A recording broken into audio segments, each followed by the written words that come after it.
Yes. I don't know. So I'm gonna be real quick because we got thousands of people out here for Black Independence Day, the beginning of the Black Summer here in Detroit as we declare our independence and take control of the city. This day is about declaring independence. It's about asserting the right of self-determination. Afro-descendants, none of us are enjoying full self-determination. Afro-descendants don't have this self-determination at no point of what can I call it? The International Covenant says we all have the right of self-determination. All peoples have the right of self-determination. By virtue of that right, they freely determine their political status and freely pursue their economic, social, and cultural development. Africa has independent status. They have political independence, but they don't have control of their economic development. That's what the fight is about right now, control of economic development. Afro-descendants, we don't have even political status. So we have to establish a political status for ourselves as Afro-descendants, and that's what the Afro-Descendant Nation is about, what the Afrodescendant Union is about. That's what many of our nationalist organizations are about. So today in Detroit, we're calling it Ground Zero. We are trying to set pace for the rest of America to declare our independence. And we wish to encourage Africa to do the same, to stand up and declare total independence, but total full self-determination, not just political independence, but control of economic affairs. We encourage Africa to follow the model of what's going on in Burkina Faso, in Niger, in Mali, because those brothers are trying to reach full self-determination, meaning control of their economic development. And of course, even economic development includes cultural development, because whoever got the dollar controls your culture. Like in America, whoever has the dollar controls our culture of rap music, R&B music, etc. So even after their culture is being infringed upon because of their lack of economic power. So we encourage Africa to stand up, to assert their full self-determination. We encourage Black people throughout America to stand up and assert their self-determination, full self-determination, starting with political independence. We gotta declare our independence. We're right here on ground in Detroit declaring our independence. I can't stay long, that's why I'm going real fast, but I want to give you all a view of actually what's happening here as we declare our independence. Can you all see the people? Yes, we can see the people. Yeah. Okay, I want to say a few words to people while y'all listen. Brothers and sisters, can y'all hear me? Can y'all hear me? Yeah, this thing is kind of weak. All right, I'm on an international Zoom right now. The whole world is watching Detroit, the whole world. Africa, Europe, all over America, South America, they're watching Detroit right now. We want the whole world to bear witness that starting in Detroit, Black America is declaring their independence and taking control of their cities. We're taking control of our lives. We're giving ourselves reparation because the government refuses to give us reparations. Right here in Detroit, I hope the people on this Zoom are witnessing the people in Detroit. We're not here to play any games. We're not here to play any popularity contests of whose organization is the best, who has the most members. We're here to empower the people. We assembled you all to give you power, not to come to our church, to our organization, give us your money and give us power, but to give you power. That's what you are lined up right here now doing. You signing a referendum. Most of you all right here already signed the referendum for Black independence of Detroit so that we can control the assets of the city. Mainly, we're in a humanitarian crisis all over Black America. All over Black America, this is a humanitarian crisis. So we're engaged in a humanitarian intervention. We're intervening to stop the crisis that was caused by the government. We all know the crisis that was in Detroit. That's why you're here. The housing crisis is the main crisis. So we're here to correct that. I know you all have been waiting here for long. Thousands of people out here been waiting for hours. So we're getting this done as quick as possible. I just wanted the people around the world to witness you, to see the people standing up to be empowered. Wave at the people. The whole world is watching. The whole world is watching. We're broadcast all over the world. Millions of people are watching. So we want to put on a good empowerment, not just a show of empowerment. We're going to leave here house owners. We're going to leave here in control of Detroit. We control Detroit. Who wants to control Detroit? Who wants houses? Everybody does. That's what you're here for. We're sick and tired of being sick and tired. We don't want to be poor no more. We need reparations. They owe us. We didn't ask to be in this condition. They put us in this condition. So we're going to take ourselves out of this condition. It's called the right of self-determination. We're determining today in Detroit. Detroit, bad boys, whatever they wanted to call you off, but you all the good people today. You all setting the pace for the rest of the world, for the rest of Black America. So tap yourself on the back, clap for yourself, because you all are doing a good service for the rest of America. We're showing America how this is done, how you stand up and take power lawfully. This is the law. This is not seditious. This is how you take power. It's called the right of self-determination. We here today as Afro-descendants, not asking to be in this condition that we are in, been put in this condition, we declare our independence. Who want independence for what's going on? Who wants independence? Raise your hand if you want independence. I think everybody wants independence. So that's what we're doing here today. We're taking independent control. Now this city belongs to us, to the Afro-descendants. It doesn't belong to Duggan, doesn't belong to the city council, doesn't belong to the police chief. Matter of fact, we're organizing a new police force in this city. And if the police people who work now, you want to work for us, you can quit the police force, take off the uniforms, come on over here with us. Or take off your badge and come on over here with us. Yeah, there's many police right there. They out here to cause trouble. They're right there. Come join us, police. So you got training. We need you to join us. The black ones, not the white race. We can't be just like black people. But the black ones. All right, everybody, we're going to continue with this event. Everybody's patient. It's thousands of us out here, but everybody's going to be in power. This is a day of power. Rome wasn't built in a day, as they say, so we're not going to be empowered in 1 hour. It might take a couple hours, a few hours for us to be empowered. But we're going to have power, and we're going to have some houses today. Being in Rome. No, we're not in Rome. Rome. We're going to establish have some power like Rome, even more power than Rome, my brother. All right, everyone on the Zoom. I'm not going to keep you all waiting. But anyway, I just wanted to show the whole world, show the people of Detroit that you all was, yeah, we can go off now. Be patient, everybody. Bear with us. Thank you. Thank you all. Anyway, can y'all hear me? Yes, thank On you, Zoom. comrade. Peace and blessings. And All right, everybody. Love you all. We got to get to work here. So y'all hear more from us later on. Love you all. Salute. Black Summer, Black Independence Day. Salute. Okay. All right. Thank you. So we're gonna kick off the meeting by introducing the delegation that's here on the ground in Burkina Faso, the Friends of President Ibrahim Traore in the West, which was founded by attorney Malik Zulu Shabazz. And our delegation leader is sitting right next to me. And I want you to come over a little bit closer here so you can get better in the screen. And he is from the Black Panther movement and the lead of our delegation. He's been our fearless leader all week. We've been here on the ground now for 12 days, and we've got a lot accomplished. So delegation leader Mamoja Ajabu, tell us about, from your perspective, our experience here for the last week, 12 days. Thank you for that introduction. I am actually wearing a couple of hats. I'm the Pan-African Director for the Black Panther movement and also Vice President of the Friends of Ibrahim Traore of the West.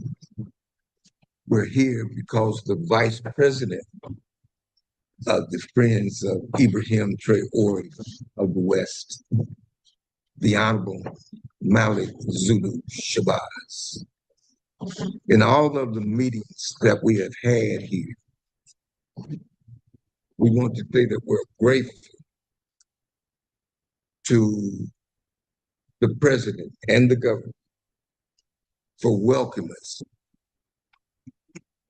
We have met with the administration almost to the top. We've gone to the second in charge, to the Prime Minister.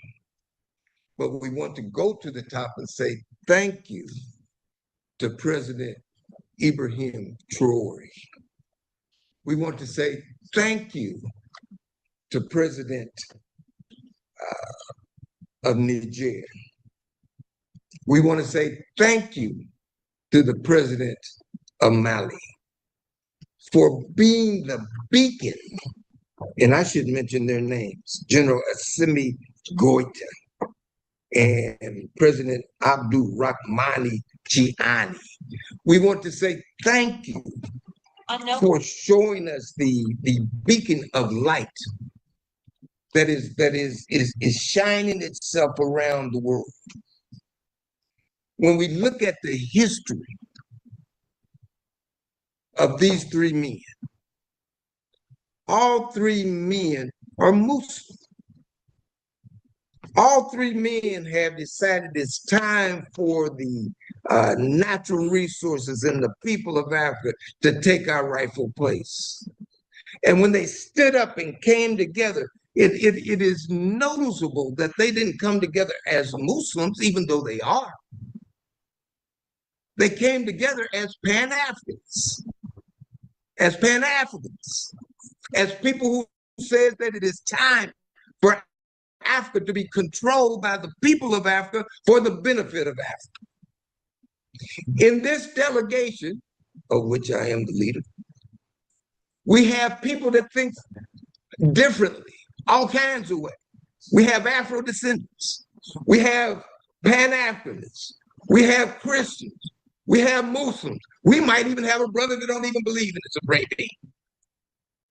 But what we have in common is that we believe and are working toward the unification of Africa so that Africa is for the benefit of Africans.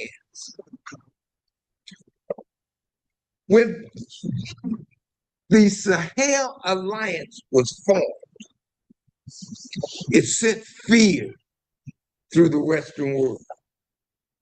And so it sent fear because we got to understand what is a Pan-African. Who is a Pan-African? A Pan-African doesn't care what your religion is. A and it respects your religion, but it doesn't care where you was born, and it respects where you were born. But what it cares for is, do you think about the African continent, which God gifted us? Do you think that African continent should be controlled by Africans for the benefit of Africa? And these mighty men, these three mighty men, have taken the reins of power in their individual states, and they said, okay, we're not going to organize around our differences. We're going to organize around what we have in common. And what we have in common is that we want to control the land. It's all about the land. Now the West said, oh no, they're waking up. They don't want to let us continue to steal. And because they don't want us to continue to steal, we got to wage a psychological war to where that they will be afraid to be free. And so right now, the State Department in April put out a statement that you shouldn't travel to Burkina Faso. There's terrorism in the streets. People are getting shot. The most terrorism in the world is right here in Burkina Faso. Well, I'm here and the delegation is here to let you know that couldn't be further from the truth. We've gone all over the city. We've gone into the clubs. We're gone into the restaurant. We've traveled the streets. And I feel safer here in Burkina Faso than I feel in Indianapolis on 42nd and Post. And for you that are in Indianapolis, you know 42nd and Post. We are struggling to be free. And we are supporting the government that is at the forefront to be free. We have been welcomed. We feel welcome. And we feel at home. We have to take our rightful place in the world order of things. And the leadership of the future of Africans around the world is located right here in the Sahel. In the words of Marcus Garvey, up, you mighty people, accomplish what you will.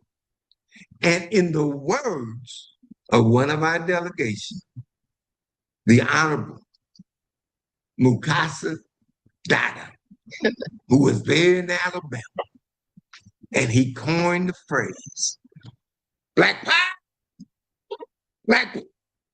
Black Power. Black Power. Thank you for your time. Thank you, Elder Adabu. Next, I want to bring on our attorney, Harriet Abubakar, who is lead counsel of the Afro-Descendant Nation. And she is a pioneer in the reparations and self-determination movement, and especially on an international level. Since the early 1990s. Now, she holds a Juris Doctorate from UCLA School of Law, and she studied at the American University in Cairo. She's also the former president of the Georgia Association of Black Women Attorneys and served as lead attorney for All for Reparations and Emancipation NGO. Let's welcome Attorney Harriet Abubakar, and I'm going to have you scoot over just a little more. Thank you very much, Dr. Brana. Again, I am Harriet Abubakar, and I'm part of this delegation proudly. And I say to our listening audience, hello, salamu alaikum to our Muslims. And I'm very happy to be here. It's been exciting being here because we know how things are done in the West, and we know some of the stories that have been floating around about Burkina Faso and the Sahel region. This is the type of thing that the West does to make us alienated from our own people. It's always the divide and conquer system that they use. And they promise money, they promise power, to those who will do their bidding. I heard recently that President Trump has already started the routine. He wants to meet with certain African presidents. And we are here on a fact-finding mission. We want to find out just what is going on in Burkina Faso. And that's what we're in the process of doing. I don't want to repeat too much of what has already been said by my former elder, which he did a wonderful job, much more fiery than I am. But since we've gotten here, we have been escorted from one part of the government structure to another and treated with dignity and respect and made to feel very at home and welcome. And I cannot thank them enough for making us feel that way, because we don't feel that way in the United States. This Afro-Descendant Nation part of the delegation, we're going to talk more about it later on in the program, because as Brother said, we are here with many mindsets. And one of those mindsets has to deal with our being Afro-descendants. So a lot of you in the listening audience might wonder, what's an Afro-descendant? That's something new to me.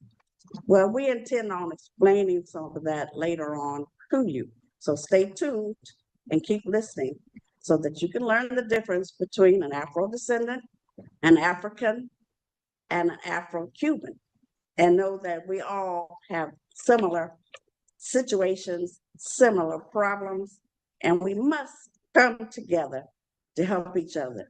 Because with the United Afro-Descendant Front, we have 250 million more people scattered throughout this 19th country diaspora that chose this word Afro-Descendant and had it backed up and accepted by the United Nations. back in the 90s and early 2000s. So continue to listen to the program, and later on, you're going to get a little more on that particular subject. Thank you. Thank you, Attorney Harriet Abubakar. Now, I know everybody sees my name there. I want to change it to Friends of Ibrahim, President Traore. But we're just all here together in one room at Ambassadors Hall. So we're just switching seats and sharing the same camera. So next I want to welcome a veteran of the Black Panther movement and Student Nonviolent Coordinating Committee called SNCC, who popularized the phrase Black Power. And he worked alongside Kwame Traore and many other legends in the movement. Please welcome Baba Mukasa Riggs. Thank you, Africans. Thank you. That's not working. Thank you, Africans. Thank you very much. And I would like to definitely thank Brother Zulu and the New Black Panther Party for making this meeting possible. I'm here with the delegation that they put together. And also, I would definitely like to thank the Black Panther movement for being a part of the Pan-Africanist movement. And Pan-Africanist movement, as we defined it, as Kwame Nkrumah defined it, and Sekou Touré and Modibo Keïta and Muammar Gaddafi, and of course, it has socialism in it, as in Fidel Castro and all the socialists of the world, the total liberation and unification of Africa under an all-African socialist government must be the primary objective of all Black revolutionaries throughout the world. So we're fighting for one unified socialist Africa, one government, one army, one ideology, and we are one people. And as we talk, we're here not just for Burkina Faso. The independence of Burkina Faso is meaningless unless it's linked to the independence of all of Africa. As we talk now, the neo-colonials has been called to Washington for a meeting. And there are 4, 5, 6 African nations headed to Washington to sit down and be castrated by Trump and the rest of them, and to be able to send troops and to come here and continue to rob Africa of its natural resources and to enslave the people. Otherwise, I'm saying that we're involved in a revolution. And wherever there's revolution, there's counter-revolution. So Burkina Faso will have to fight along with Africa. Because until Africa is free, until Africa is liberated, until we drive all the imperialists and colonialists and neo-colonialists off our land, we are not free and we are under threat. So remember, Mali, Niger, and Burkina Faso, we are very happy to be in a liberated zone, and we must, the reason we're here, we come to protect the liberated zone, but we want more liberated zone. We want every inch of Africa to be free. And that I'm happy that we have a day of solidarity, and every year on May 25th, Kwame Nkrumah put together African Liberation Day. And everywhere you are now, I want everybody to organize African Liberation Day on May 25th and talk about Pan-Africanism, one unified socialist Africa, one nation. And if you live, it don't matter where you live in the world, you belong to Africa. And you must fight wherever you are in the world, but your primary objective must be to liberate Africa, because you'll never be free no matter where you are until Africa is free and liberated. And again, I want to say that scientific socialism must be the objective of all revolutionaries. If you're a Pan-Africanist, you must be a socialist. Socialism is the economic system of the revolution. It's the economic system of liberation. And therefore, we thank Hugo Chavez. We thank Fidel Castro. We thank Kwame Nkrumah and Sekou Touré. We thank Mao Zedong. We thank Putin. And we thank Russia for playing a role in Africa's liberation. And we thank all the liberation movements and all the brothers and sisters that's struggling in the world. So again, I say to you, Africa must be free. Africa must unite. Long live the African Revolution. Long live Fidel Castro. Long live Kwame Nkrumah. Long live Sekou Toure. Long live the AAPRP and all revolutionary organizations in the world. Black power to all African people. Black power. Thank you. So every day since we've been here, we've heard that powerful message and it resonates with everyone. So next, we're going to bring on our youth of our delegation. She is a fiery, powerful speaker. She is representing youth from all over Africa and the United States.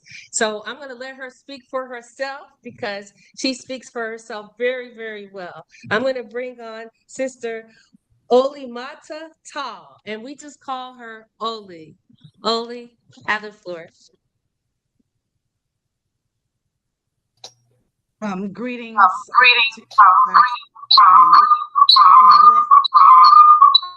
What's going on here? Yeah, you have to turn your speaker off. Or just turn it off. I'll turn it down. Okay. All right. Greetings to everybody. Sorry about that malfunction. It's a privilege and an honor to be here in Burkina Faso these past 2 weeks, I should say. We've been making history and we're on the brink of history. It is a beautiful country. And one thing that I have to say is the young people are very cultured. Even the way they dress, I haven't seen a lot of weaves around. I've seen a lot of people with natural hair.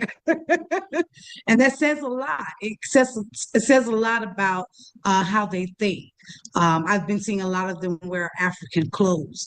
One thing that we found out while we've been here is that 84% of Burkina Faso is illiterate. And if you understand that, according to statistics, Africa is made up of 77% young people, which means that we have to really begin to invest more in the young people, whether it's through education, whether it's through trainings, whether it's through building more institutions for our young people and opportunities for our young people to grow, political education. Propaganda has been working in many ways through music, through television. And that is something that we've got to be able to take a little bit more control of, which is how we share the message to our youth, whether it's through music, whether it's through television, which means that our artists have to be a reflection of the movement. Our movies have to be a reflection of the movement, because this is what builds culture and this is what pushes culture. Again, I'm very, very impressed. One of the things that we learned when we were having a meeting with the Minister of Education was that they're getting ready to change the whole curriculum of education here. And they're not the only ones doing that. You have other countries throughout the world that have continued, who are now looking towards an African-centered curriculum. I mean, we cannot continue to have schools that still teach young people that Christopher Columbus discovered America when we all know that he was lost. As a matter of fact, we learned about a brother by the name of Mansa, not Mansa Musa, Mansa Abubakar, I believe his last name was, who traveled to the Americas in the 6th century, over 400 and something, over 1,200 years before Christopher Columbus was even thought about. And not only that, if you read books like from the great Ivan van Sertimer or Dr. John Henry Clark, Dr. Ben Buchanan, and other great writers and historians, you will learn that African people have been traveling the globe for thousands and thousands and thousands of centuries. If we just go back and just look at the history, we will see that the oldest bones of mankind were women, and they were found in Tanzania, 3.1 million years old, and 3.6 million years old in Ethiopia. One was on the cover of Time magazine. They called her Lucy, and the other one was called Salam.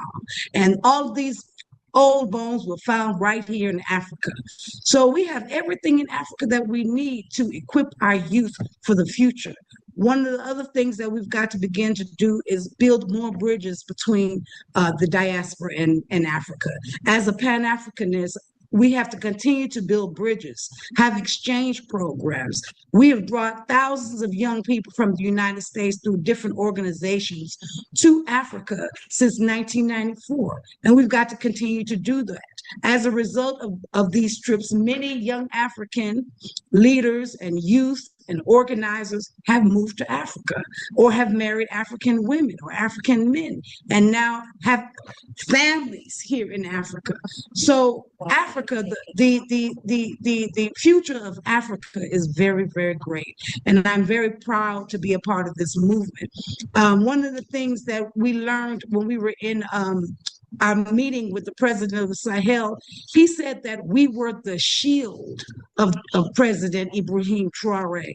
And I want to remind us in the West that we are the shield, not just of President Ibrahim Traore, but we are the shield of the movement. We have to continue to fight for our people. We have to continue to stand up for our people. We have to continue to be there for each other. We have to stop the disunification based on ideological lines and come together on the things that we have common, on the things that we have in common. And so I charge us today as different organizations representing different people from all over the globe, that we continue to unite over those things that we have in common, which is to unite Africa, which is to unite Africans from the diaspora with the continent of Africa, and to continue to build those bridges. Being poor in Africa and being poor in the West are two different types of poverty. Being poor in a first world country and being poor in a third world country. So we have to understand that we may have access to resources that our people out here on the continent may need. Like we were told in one of the meetings with the education minister of primary that they need help with printing books for their children. Those are things that we can help. They want to feed the children because of the war in distant years. They had to close 5,400 schools. It's just recently that some of those schools have been reopened. And one of the ways that they want to keep the children in school is to be able to feed the children. If you look at the Black Panther Party in the 60s and other organizations, including the organizations I was a part of in college called Students for All African Empowerment, when we had our Saturday children's breakfast tables where we taught them Black history, we fed the children. And so this is what Burkina Faso wants to do. They want to put gardens in all of the schools in Burkina Faso, where they teach the children about farming, but use the food that is being grown in those farms to feed the children so the children will be able to learn. You cannot teach children if they're hungry. So that is something that we want support with. We're going to need help to build boreholes in a lot of these communities because a lot of these communities don't have water. I live in the Gambia, and water is one of our biggest problems. Sometimes the water can be off for hours. The same way electricity is one of our biggest problems. It does not make sense to me that Germany, which has barely any sun, is run on solar. And here we have Africa that has all this sun right by the equator, and most of our countries are not using solar. So these are the things that we have to do as African people. Use the resources that the Creator, that the Most High, Divine Mother, Father God has given us to empower ourselves. I also want to say that the young people are the fire and the fuel of the revolution. As a student of Baba Kwame Ture, Stokely Carmichael, and Baba Mukasa Ricks, and Dr. Khalid Muhammad, and so many other teachers that I have been mentored by, they said that it is the youth who are the future and the youth who fuel the revolution, because the youth don't get tired. And sometimes the elders will get tired, or sometimes the elders will move on in the spirit world or transition. So we have to make sure we plant the seeds in our young people, and that we train the seeds, and that we don't try to take leadership all the time, that we share the leadership with the young people and pass on the baton, because when you don't pass on the baton gets taken. And instead of having to go back and forth, it's better to have intergenerational leadership between the elders, the young elders, who I call yelders, and the youth. I'm no longer a youth. I call myself a yelder, a young elder. So in closing, I just want to say I'm very, very happy to be in Burkina Faso. I want to thank Attorney Malik Zulu Shabazz for his vision and sending us here on the ground to find out really what is happening in Burkina Faso. And I want to tell y'all, it's a beautiful country. I spoke yesterday in a meeting with the Prime Minister representing the group. And I told them, if Gambia is the smallest country on the continent, well, Burkina Faso must be Gambia's New York, because there is so much development going on here. And so I want to appeal to my sisters and brothers to come and visit Burkina Faso, and come and visit Gambia, come and visit Nigeria, Soweto, South Africa, come and visit and build the bridges of Africa, and to remember that we are African people. Like Malcolm said, if a cat has kittens in the oven, does that make them biscuits? So no matter where in the globe we are, African people must unite. African people must fight for justice, must stand up for what is right, and definitely stand up for President Ibrahim Traore. Thank you. Thank you, Sister Oli. I told you she could speak very well for herself and representing our youth. Thank you so much. So our last member of the delegation here on the ground is Brother Safiwe Balika. He is our special envoy to Burkina Faso, and he was with us here for the whole first week, but he's back in Guinea-Bissau now, but he is also acting as co-moderator. So I'm going to bring him on in just a minute. He holds key leadership positions in the reparations movement, the Pan-African movement, and the lineage restoration movement. Has been representing the new African and Afro-descendant peoples in various international arenas, including the African Union, the United Nations, and Pan-African conferences and legal forums. So without further ado, let me highlight you, and there you are. I'm gonna try to get rid of my pen and turn it over to you.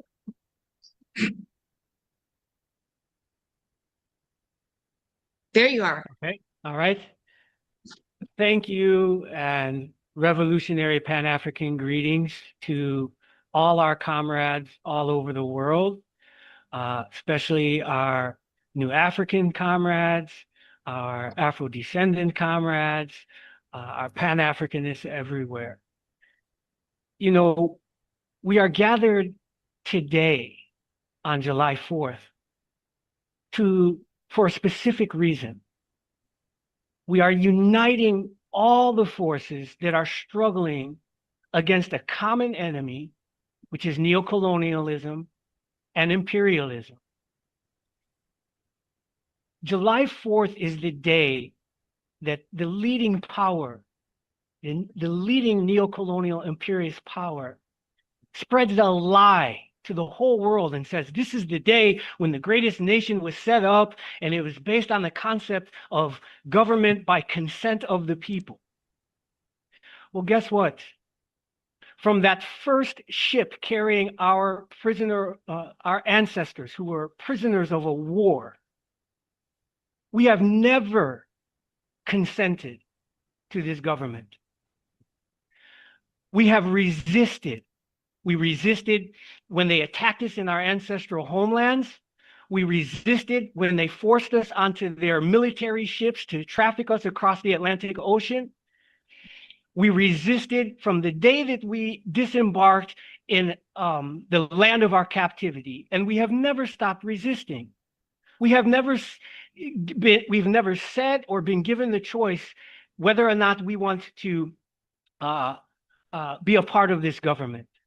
So we're gathered on this day, right? Those of us in the United States, as Brother Ramzu in Detroit is leading us to say, look, there are African people, descendants of those African prisoners of war, who are fighting the same struggle as the Africans who are fighting in the Sahel region, who are fighting in Kenya, who are fighting in Togo. It's all one struggle. And we are standing up and saying, we don't consent to be governed. We have the right to self-determination. Just like the Burkinabe people, the Nigerian people, the Malian people, and African people everywhere on the continent.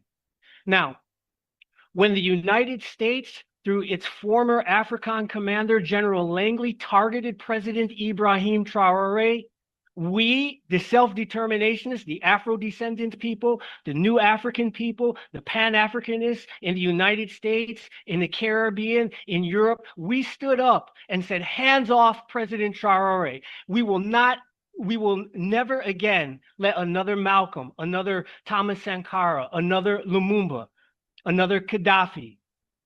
We stood up and we became the shield. Just as we did during the anti-apartheid struggle in South Africa, and just like we have always done for the liberation movements on the African continent. Today, we are grateful and honored that the Burkinabe people and Pan-Africanists are joining us as we stand up in the United States and declare our right to self-determination, our right to decide if we're going to return to our ancestral homelands, our right to decide if we're going to establish nations and governments of our own where we reside, our right to determine if we want to integrate into America or if we want to go somewhere else. Today is a day about uniting all of the African people globally under the right of self-determination. And it's an honor to be part of this delegation and be part of this movement today and part of Black Summer 2025.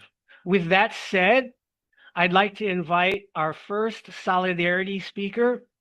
He is brother and comrade Kwame Gonza, who, if you are in the Pan-African world and networks, you know he is a prolific political analyst on all the situations on the continent. He's appeared on South African TV, he's been on Ghana TV, he's been on Ethiopia TV. He is one of our astute political minds. So it's my honor and my privilege to give you 3 minutes, Kwame, to go ahead and address all of us. Thank you. And unmute your mic. Yes, thank you so much, Brother Sifiwe, and thank you so much for all the organizers. Indeed, this is a timely, a conference or a seminar. The organizing is indeed timely, and it is not just timely because I'm saying it, but because many other big people across the world, have been saying this. And I refer to President Xi Jinping's visit to Moscow a time ago. When he was leaving Moscow, he told the President Putin that the changes we are seeing today have never happened in 100 years, in a century. So with that being said, I would like to appreciate the Afrodescendants or people of African descent who are going ahead, who are continuing to organize the African people all over the globe. But this is not in itself the first of its kind. All through history of our struggle as Africans, it is the diaspora who had been at the steering of organizing and bringing this consciousness to all Africans across the globe to fight, because they were in the midst of the heat and they understood, the nature of the enemy and what he was capable of doing. So I believe that if it wasn't for the African descendants or people of African descent, we would be in a much worse, position as Africans. So with that being said, I want to thank you for what you have continued to do. And I pray that you continue, to push in this direction. One of the mistakes I believe that the African heads of state or whatever leader has come on the continent has done, and why the continent has remained where it is because of the exclusion of people of African descent and looking at them as by the way, right? And say, okay, let's include them. The African Union has been formed. Now let us include the 6th region as a by the way. So I believe that has been a great mistake on the side of the African heads of state, and that's why the continent is not moving forward. And the African descendants themselves, I believe that they understand that they are part of this continent, and you need to continue to do that, because if someone excludes you from your right, you don't sit back, you continue to push forward, you continue to assert your right, because this continent belongs to all of us. And anyone who makes a mistake of thinking that Africans on the continent are different from those ones who are outside the continent, regardless of whatever names they give them, or Jamaicans or whatever it is, these are African people. And that has to be understood clearly. And anyone who does a mistake of, doing away with them or neglecting them or, eliminating them from the right of inheriting the continent, which they have fought for the last 500 years, 600 years. I mean, that is where I believe that, we may err, and we are erring that the continent is not being going forward. So I just want to recognize. Yes, as you wrap up, I forgot to mention the African Continental Unity Party. So in 30 more seconds, please include what that's all about. Yes, so thank you so much. Thank you so much for helping to do that. Now, the African Continental Unity Party, the organization I belong to, is engaged in that struggle. Currently, is focused on the African continent, and major focus is currently in Ghana. We are in grassroots mobilization. We believe that we have to take power we have to take political power, right? And we have been involved in reaching out even to governments like Burkina Faso, Mali, Niger. We have been to their embassies. We are organizing, so we welcome all these organizations that you are engaged in.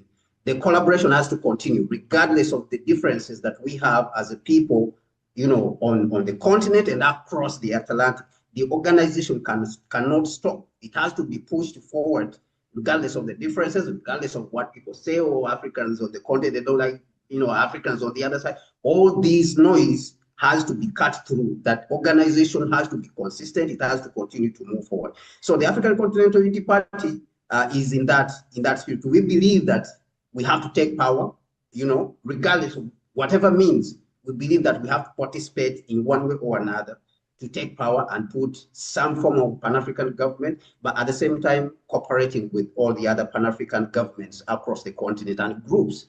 So that's what we are focused on. And one of the projects that I've pioneered is called the African Railway Triangle Network Master Plan, which I'm pushing forward. And we have registered even a company in Accra called Century Rail, that we are envisioning that even if we take power as Pan-Africanists, we need to protect the continent. But if you are talking about protecting the continent without a railway platform on the continent, which will transport, whatever it is, whether it's goods, whether it is the soldiers themselves want to move them from, from the west to the east, from the south to the north, to fight against the enemy, you need a railway platform. So we believe that using the current systems that are there, we can coerce, we can find a way, because we know that even in the Cuban Revolution, the Castros, they used to go and take guns and steal guns from the enemy and use them. So we could play around that same tactic. We have a railway network that we are promoting, and we think that within the current framework, we can dupe them. We can find a way of bamboozling them to build this platform, but when they are building their own grave, all right, in one way or another, that this platform can at the same time be used to, to pacify the whole continent for us. So I believe that we are in that direction. So without a railway platform on the African continent, like what happened even in the United States, that before they transport network. Comrade Kwame, listen, that project, right, that you have is so important because you're not just talking, rhetoric, you're talking about the infrastructure that's going to bring about the African Renaissance that we want. We really look forward to working with you, the African Continental Unity Party, as we go forward. We really appreciate your solidarity statement. As you know, we've got a big lineup with lots of people that are coming on. So I just want to, again, say thank you for the solidarity. And this is just the beginning of us working in alignment. There you go. We see the rail project. I encourage everybody to connect with Kame, connect with the African Continental Unity Party to find out about this project and support it. Thank you, Comrade Kwame. Thank you. Thank you so much. Thank you so much, Brother Sekou. Give thanks. Now, let's remember, before I bring on the next speaker, let's remember Marcus Garvey and W.E.B. Du Bois went to the League of Nations to exercise our right of self-determination, and we were rejected. Then we had people like William Patterson and Paul Robeson in the We Charge Genocide. We went to the United Nations looking for justice. Following that, we had Dr. Y.N. Cly, and we had the Honorable Silis Muhammad, who did many interventions demanding that we get assistance from the United Nations, right, in our claim for self-determination. Then after that, at that same time period, I and others, we went to the African Union demanding the recognition of our right to return. And guess what? None of these organizations to this day, right, has really taken a stand, right, to support our righteous claim for self-determination. So we have learned from this, we can't depend on any of these so-called continental international bodies. This is something we have to do for ourselves. This is why we are aligning with the Alliance of Sahel States and President Ibrahim Traore, because we see that they are leading the self-determination movement to say, we're not depending on foreigners anymore. We're breaking from foreign domination. We must do this ourselves. And so this is the message today on July 4th, on Black Summer Kickoff. It's all about recognizing nobody's going to do it for us. We have to unify and do it ourselves. Having said that, I want to introduce our next solidarity speaker, a great brother and comrade, Pigeon Odimwengu. He is part of the conscientious study group that is systematically studying the words, teachings, and philosophy of Kwame Nkrumah, who, as we all know, is a father of the idea of a single unitary government for all of Africa. Comrade Pigeon is in many forums doing great work. So it's my honor to invite you to give your solidarity statement, Comrade Pigeon. And just before Comrade Pigeon comes on, I just wanted to say we do have our translator here for the people of Burkina Faso who are listening in. And I just want him to do a summary of our last speaker before we bring on the next. He's just going to do high-level summaries for us, okay? All right. So I'm just going to, he's not going to be on video, but he's going to talk now.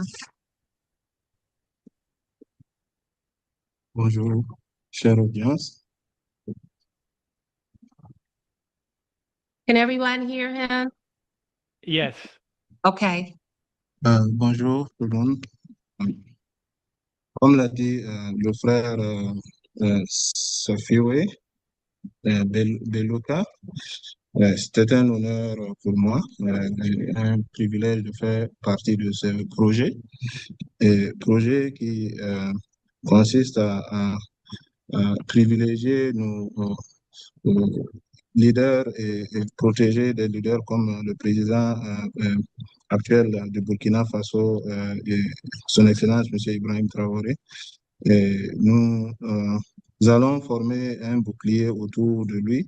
Nous n'allons pas se laisser faire comme ça a été le cas par le passé, comme on l'a vu.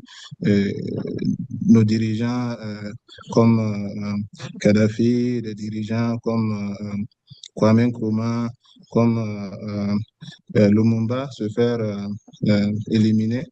Et cette fois-ci, les choses seront différentes. Elles ne seront pas comme ça l'a été au temps du président Sankara et autres.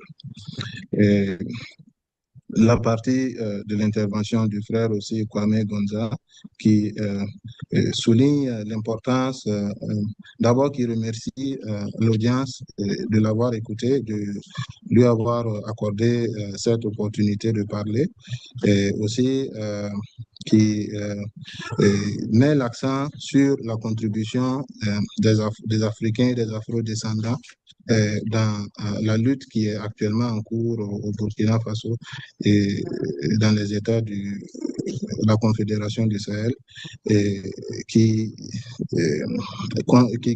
précise que n'eût été la contribution des Afrodescendants, on en serait dans une situation bien pire. Et nos dirigeants africains pendant longtemps ont été muselés avec, on a connu des leaders dont la parole a été muselée, qui n'avaient pas vraiment la possibilité de faire avancer les choses. Mais avec la situation qui prévaut actuellement au Burkina et dans les États de la Confédération du Sahel, et aussi avec la contribution des Afrodescendants, nous allons toujours continuer à nous battre. Et je sais que nous devons nous battre sans exclure des membres des Afrodescendants pour qu'on puisse vraiment ensemble, en tant qu'Africains, participer à l'édification de gouvernements panafricains et aussi des gouvernements qui vont œuvrer pour le retour des Afrodescendants sur le sol africain. C'est vrai que nous avons été pendant longtemps approchés des organisations comme les Nations Unies et aussi des frères comme Marcus Garvey et d'autres qui l'ont précédé, et d'autres frères ont essayé d'entamer des combats au niveau des Nations Unies ou que ce soit auprès de l'Union africaine pour pouvoir avoir le droit de reconnaissance et le droit de retour de nos frères afrodescendants sur le sol africain. Mais nous constatons que le moment qui s'offre à nous est un moment idéal avec le leadership du président Ibrahim Traore pour qu'on puisse se battre et pouvoir nous unir aussi pour obtenir des résultats tangibles dans le combat de libération de l'Afrique et du retour des Afrodescendants sur le sol africain. Donc nous allons inviter le frère P. John qui va aussi intervenir et nous donner sa vision de la chose. I think it's okay.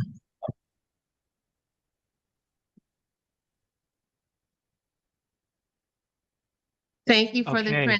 translation. And next time, we're not going to wait so long. We're going to allow the translator to come in periodically. Okay. Let me turn the video back on. And my apologies. I've been informed That's that okay. I went out of order on the speaker list. My No problem. apologies. Pigeon, just hold on 1 second. We're coming to you soon. We'll get back to the original lineup. Tawhida, go ahead. Okay. One moment.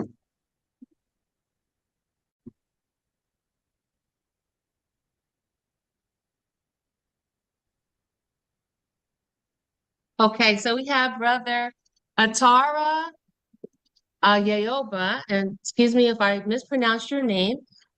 He is on the ground with us and has been our support every day since we've been here, and we appreciate everything that he's doing for us.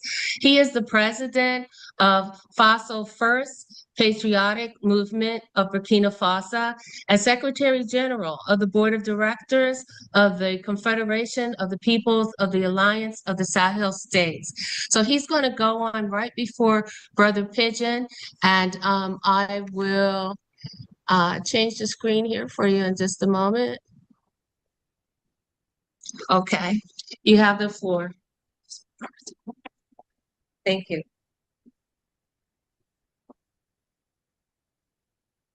Bonjour, chers camarades, chers frères et sœurs de Burkina Faso, d'Afrique et de la diaspora.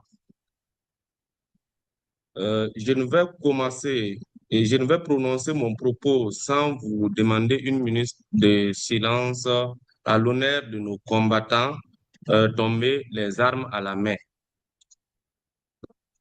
Je voudrais rendre aussi un vibrant hommage. Je voudrais rendre aussi un vibrant hommage à nos forces de défense et de sécurité ainsi qu'à nos volontaires pour la défense de la patrie. En ces jours de mémoire, d'espoir et de fierté, nous levons le poing et la tête pour célébrer le jour de l'indépendance des Noirs, le jour où le passé rencontre l'avenir, le jour où l'Afrique appelle ses enfants et ses descendants dispersés à l'unité. Ici, sur cette terre du Burkina Faso, terre des hommes intègres, pays de Thomas Sankara et de Ibrahim Traore, nous savons ce qui signifie la dignité. Nous savons ce qui signifie la lutte légendaire.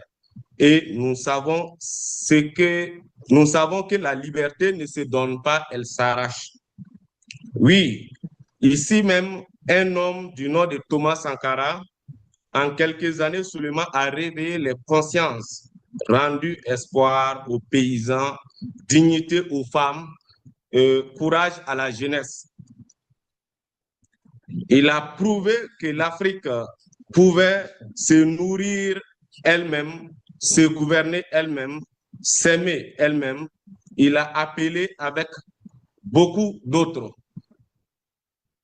à l'unité des peuples africains et afrodescendants. Et aujourd'hui, le camarade capitaine Ibrahim Traoré a réveillé en nous ces révolutionnaires qui dormaient et nous portons cette flamme. Car notre histoire ne commence pas avec l'esclavage ni la colonisation, elle commence avec l'Afrique millénaire, les royaumes des Mossé, du Congo, du Mali, du Songhai, du Bénin, du Kemet et j'en passe. Mais cette histoire a été brisée, dispersée et étouffée.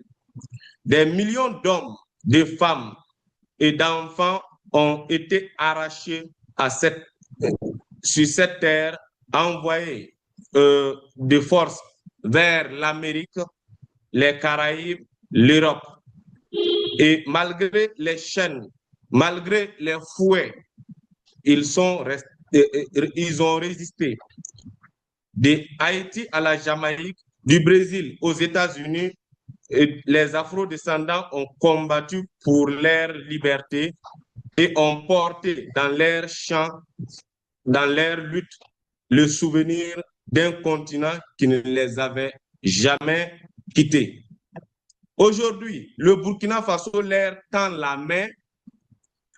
Nous disons à nos frères de la diaspora, revenez, non pas comme des visiteurs, mais comme des bâtisseurs.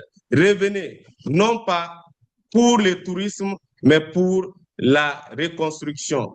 Car l'Afrique ne sera forte que si elle est unie de tous ses enfants, où qu'ils soient. Nous devons créer des ponts éducatifs, juridiques, économiques et culturels, et j'en passe, entre le Burkina Faso et la diaspora. Nous devons valoriser notre mémoire commune de l'esclavage au néocolonialisme, de la résistance à la libération. Lutter ensemble contre le néocolonialisme, le racisme systématique, l'exploitation de nos ressources et de nos corps. Nous sommes un même peuple avec des visages multiples.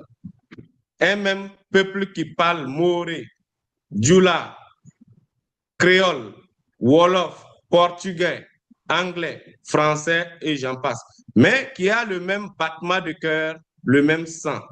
Et à partir du Burkina Faso, terre de courage et de révolution, nous pouvons envoyer un message au monde entier. Les Noirs sont debout, l'Afrique se relève, la diaspora revient et ensemble nous construirons notre avenir. Vive le Burkina Faso, révolutionnaire, progressiste et populaire. Vive la Confédération des États du Sahel, AES. Vive la Confédération des peuples de l'AES, CPAES. Vive l'Union des peuples africains et afrodescendants.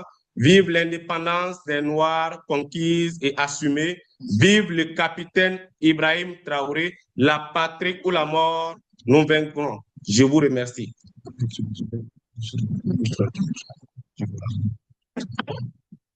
Stay.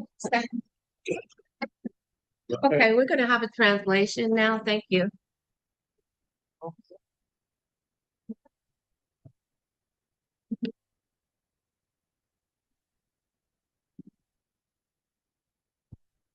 Comrade, dear brothers and sisters from Burkina Faso, from Africa and from the African diaspora,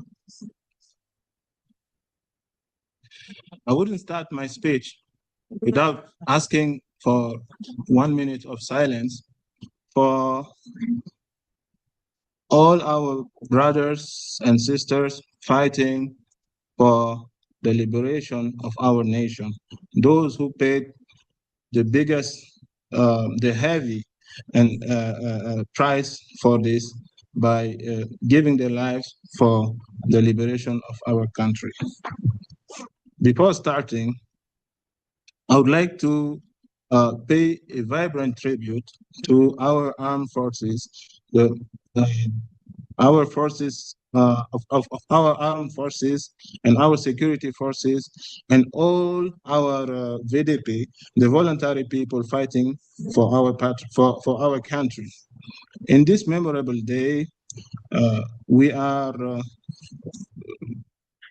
very proud, and we are raising our hands, our fists up to celebrate the independence of the Black people, the day where the past meets the future, the day where Africa calls its children and its Afro-descendants to the unity. Here in Burkina Faso, on the soil of Burkina Faso, on the soil of the upright people, on the soil of President Thomas Sankara and the President Ibrahim Traore, we are calling, we know what dignity stands for. We know what dignity means.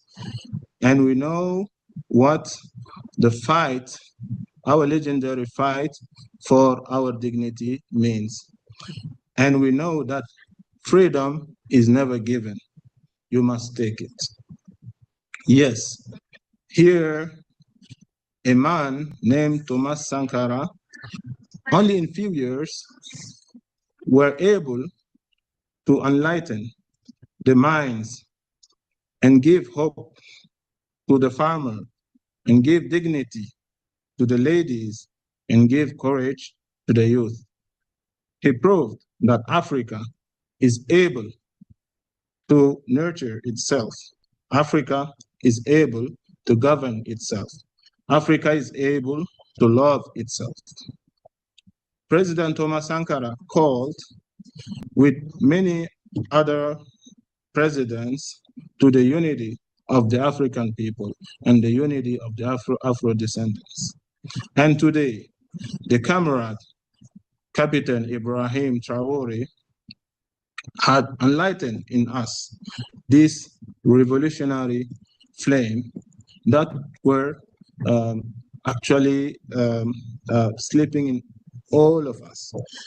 And today we have the duty to write our story, to make history by fighting slavery and fighting colonization. And we have also the right to write our our African long story that kingdoms like the kingdoms of Mose and kingdom of Kong and kingdom of Mali, kingdom of Songhai, kingdom of Benin, and kingdom of Kemet were doing a very long time before. And in this day, we have broken the shackles, we have broken the chains that were blocking us, that were blocking us from millions of African men and millions of African ladies, millions of African children to come together as one. And today, we are sending a vibrant and strong message towards America, towards the Caribbeans, and towards Europe. And despite the chains, despite the shackles, despite all the lashes, we have resisted. From Haiti to Jamaica, from Brazil to the United States, the Afro-descendants have fought for their freedom. They have fought for their liberty, and they have fought for the freedom, and they have fought for the liberty, and they have fought for the right to sing, the right to fight, the right to sustain a continent that has never left them. Today, Burkina Faso is paying a big and vibrant tribute to them. We are saying to our brothers in the diaspora, come back to Africa, not only for tourism and not only for as visitors, but to rebuild Africa, because Africa will only become strong through the unity of all its children, no matter where they are living. And as African, we must build some bridges of education. We must also build some bridges, some economical bridges, and some cultural bridges. And we know that Burkina Faso and the diaspora will be able to do that. We must value our common history, and we must, this common history that starts from the time of slavery and the time of resistance to the time of liberation. We must fight together against the neocolonialism, the racism, the systematic racism, and the exploitation of our resources, of our natural resources and our bodies. We are only one people with different faces. We are one people speaking Maori, Diola, Creole, Wolof, Portuguese, English, and French. We have the same heartbeat and we have the same blood. And from Burkina Faso, the land of courage and the land of revolution, we are sending a strong message to the whole world. Leave Burkina Faso and the revolutionary and the progressive revolutionary and the progressive and popular revolutionary of the President Captain Ibrahim Traore, leave the confederation of the Sahel states, and leave the confederation of the people of the IOS, or the people of the Sahel states, CPIS, and also leave the union of the people of Afrodescendants, and leave the independence of the African continent and the African and the President Ibrahim Traore. We are saying to close this speech, homeland or death, we must win, and we must vanquish, or we must win. And I thank you all. Thank you. You're welcome. Very good. Thank you for the translation. And I'm going to turn it back over to Brother Safiwe to bring on the next guest, which I believe was Brother Pigeon. That's didn't correct. That's correct, Comrade Pigeon. Right, we've already mentioned your accolades. We're honored to have you. Please unmute your microphone and give us your 3-minute solidarity statement. Greetings, comrades. Hope you can hear me. Yes, we can.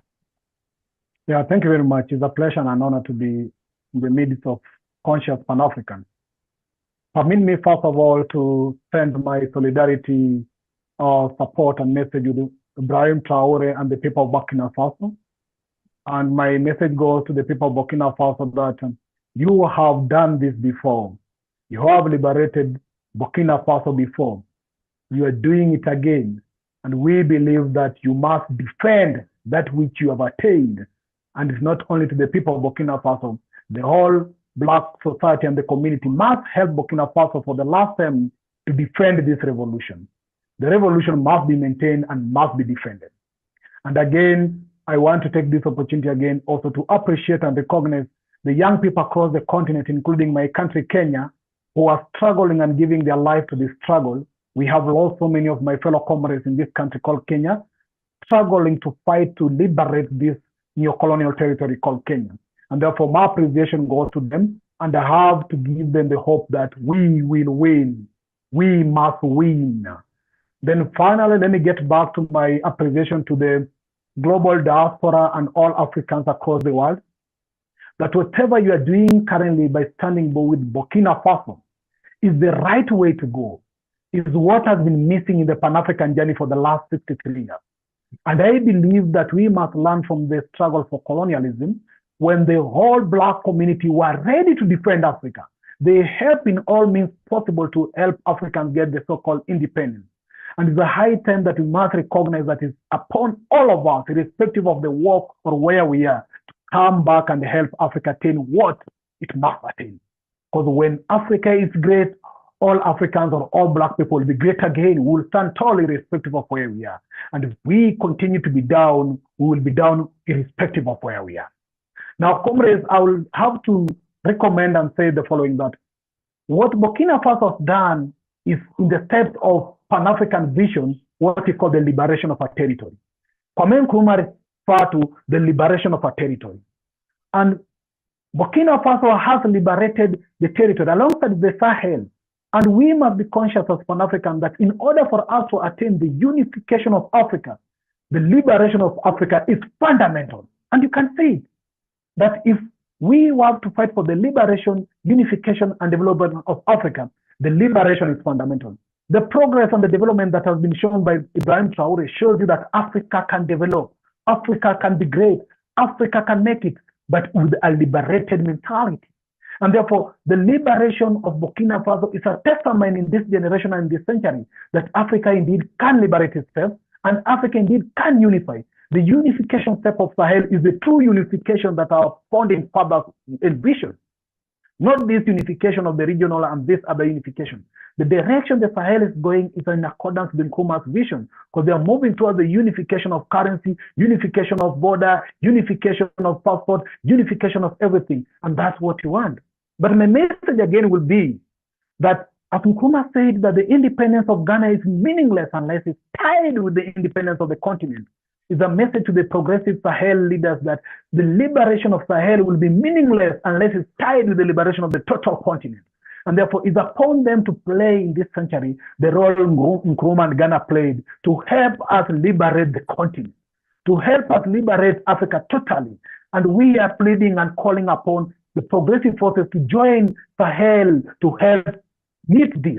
Because if one part is not liberated, there will be an enemy to bring the liberated territory down. And they've done it before. And that's why we must totally defend this revolution with all that it takes. And we must together liberate Africa. Because if we liberate Africa, we are attaining our unity and we are truly going to develop Africa, and that we can see. So thank you very much for this brief moment. Thank you. Comrade Pigeon, thank you for that strong message on both sides of, towards both sides of the Atlantic. We All right, will Sister translate. Tawhida. Yes, we'll translate now. Thank you.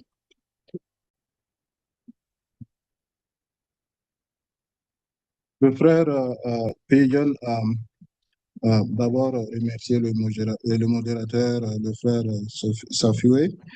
Et en 3 minutes de discours, il a d'abord commencé par remercier l'audience et aussi l'opportunité qu'il lui a donnée de pouvoir s'exprimer. Et il en appelle aux frères africains et aux afrodescendants à la solidarité, à la fraternité. Et aussi, il précise que le Burkina a déjà fait une révolution par le passé. Nous l'avons fait et cette fois-ci, nous allons travailler il en appelle aux frères burkinabés à travailler à ce que cette révolution puisse aboutir. Et il appelle aussi à la communauté africaine et à la communauté d'Afrodescendants de soutenir le Burkina Faso. Mon pays, le Kenya, se trouve aussi à la croisée des chemins et nous nous battons pour que l'Afrique puisse être sauvée. Nous devons gagner cette lutte de libération que nous avons entamée et c'est un devoir pour nous de gagner cette lutte. Et nous nous tenons aux côtés des frères burkinabés et se tenir aux côtés des frères burkinabés dans leur lutte est un devoir. Aussi, nous mettons l'accent sur le retour et le soutien des fils et filles de l'Afrique, des Afrodescendants, à venir s'installer en Afrique et à soutenir le Burkina Faso dans sa lutte de la libération de l'Afrique. Parce que la libération du Sahel ou des États du Sahel à eux seuls serait insignifiante si le reste de l'Afrique n'est pas libéré. La libération du Ghana, par exemple, à lui seul serait insignifiante si le reste de l'Afrique n'est pas libéré. Donc, le progrès est déjà réalisé par le président, son Excellence, le capitaine Ibrahim Traore, et sont la preuve vivante que l'Afrique peut beaucoup faire. L'Afrique peut mieux faire, l'Afrique peut se développer à elle seule, sans compter sur des ressources ou des aides étrangères. Et l'unification de nos devises, l'unification de nos frontières, l'unification de nos peuples est l'objectif que l'on recherche. La libération de toute l'Afrique est l'objectif que nous recherchons. Donc, nous appelons les frères et sœurs africains de la diaspora à se joindre à cette lutte en cours actuellement au Burkina Faso pour la libération de l'Afrique tout entière. Je vous remercie.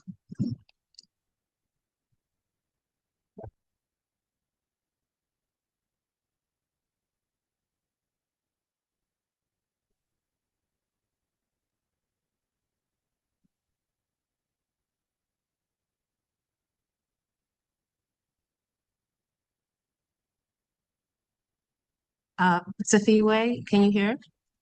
Yes, I can hear you now. Are you ready to bring on the next guest? Yes, please. That would be Dr. Baba Bunta. Can you introduce him for me? Okay. Dr. Baba Buntu. I believe he is joining us from South Africa. He is an education specialist. He is an expert in African-centered methodologies and decolonial practices. He's an activist scholar with Pan-African solutions and many more. He's got lots of videos on YouTube, so you can search him and find out and hear from him yourself. But right now, we are honored to bring on Dr. Baba Buntu. Can you put your video on? There you are. Thank you. Revolutionary greetings, Pan-Africans, Black Power to sisters and brothers around the African continent and the diaspora. Thank you so much for the very humbling introduction. It is indeed an honor to be part of this It's indeed an honor to be part of this webinar. And we send our solidarity greetings to all Africans who are living for the revolution, for our collective freedom, and for the liberation of every African woman, man, and child. I am in Azania, and I want to bring very strong and revolutionary greetings from the people on the ground.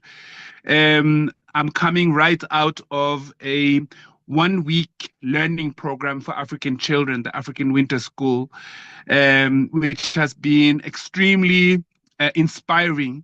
And I think in my support message to revolutionary Africans in all parts of the world, and as we stand with the Sahel Alliance and greatly inspired by what we see is happening in Burkina Faso, Niger, Mali, and a few other parts of the continent as well. I think we just want to remind our sisters and brothers around the world that many of us, in the way we fight, in the way we determine, in the way we engage with liberation and revolutionary work, you might not always be able to get the gist of how we operate and what we do through. I want to really emphasize the importance of both within the African. We need to compare notes. We need to sit much closer to each other. And we need to share how we implement the work that we do. In Azania, our organization is Ebukusini Solutions, which means royalty solutions. And we work, we are very invested in the community. As I was saying, just coming out of African Winter School now, where we have guided children on a Pan-African journey, and it's been extremely inspiring. And I think this is my message also to the, especially to the rest of the continent, the importance of impacting our children with Pan-African information, because as we know around the continent, all of our children are being recolonized through education.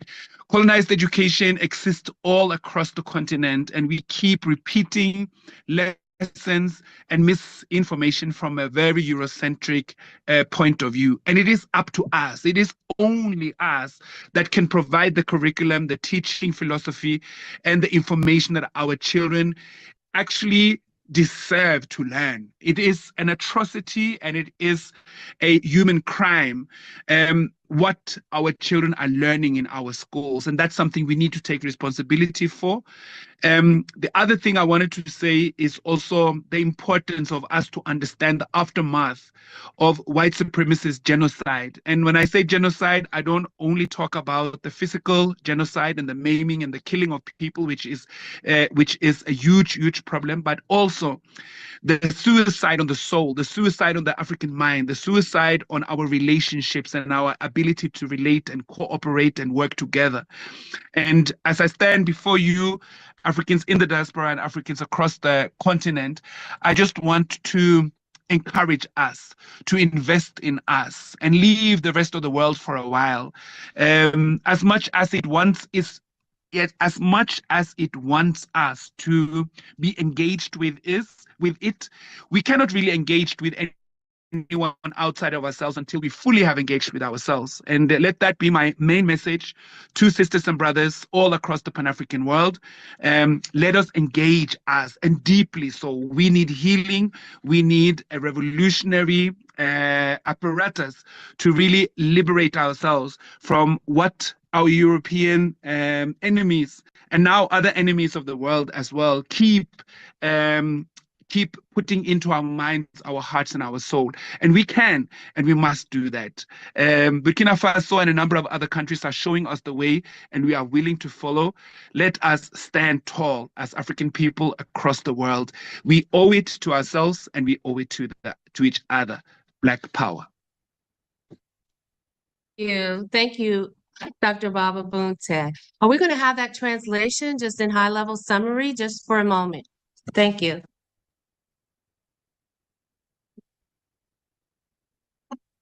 Nous remercions le docteur Baba Buntu pour son intervention. Je précise que c'est un spécialiste de l'éducation, un activiste.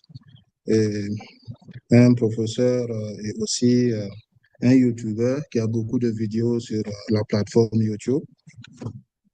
Nos salutations révolutionnaires à tous les Africains d'ici et d'ailleurs.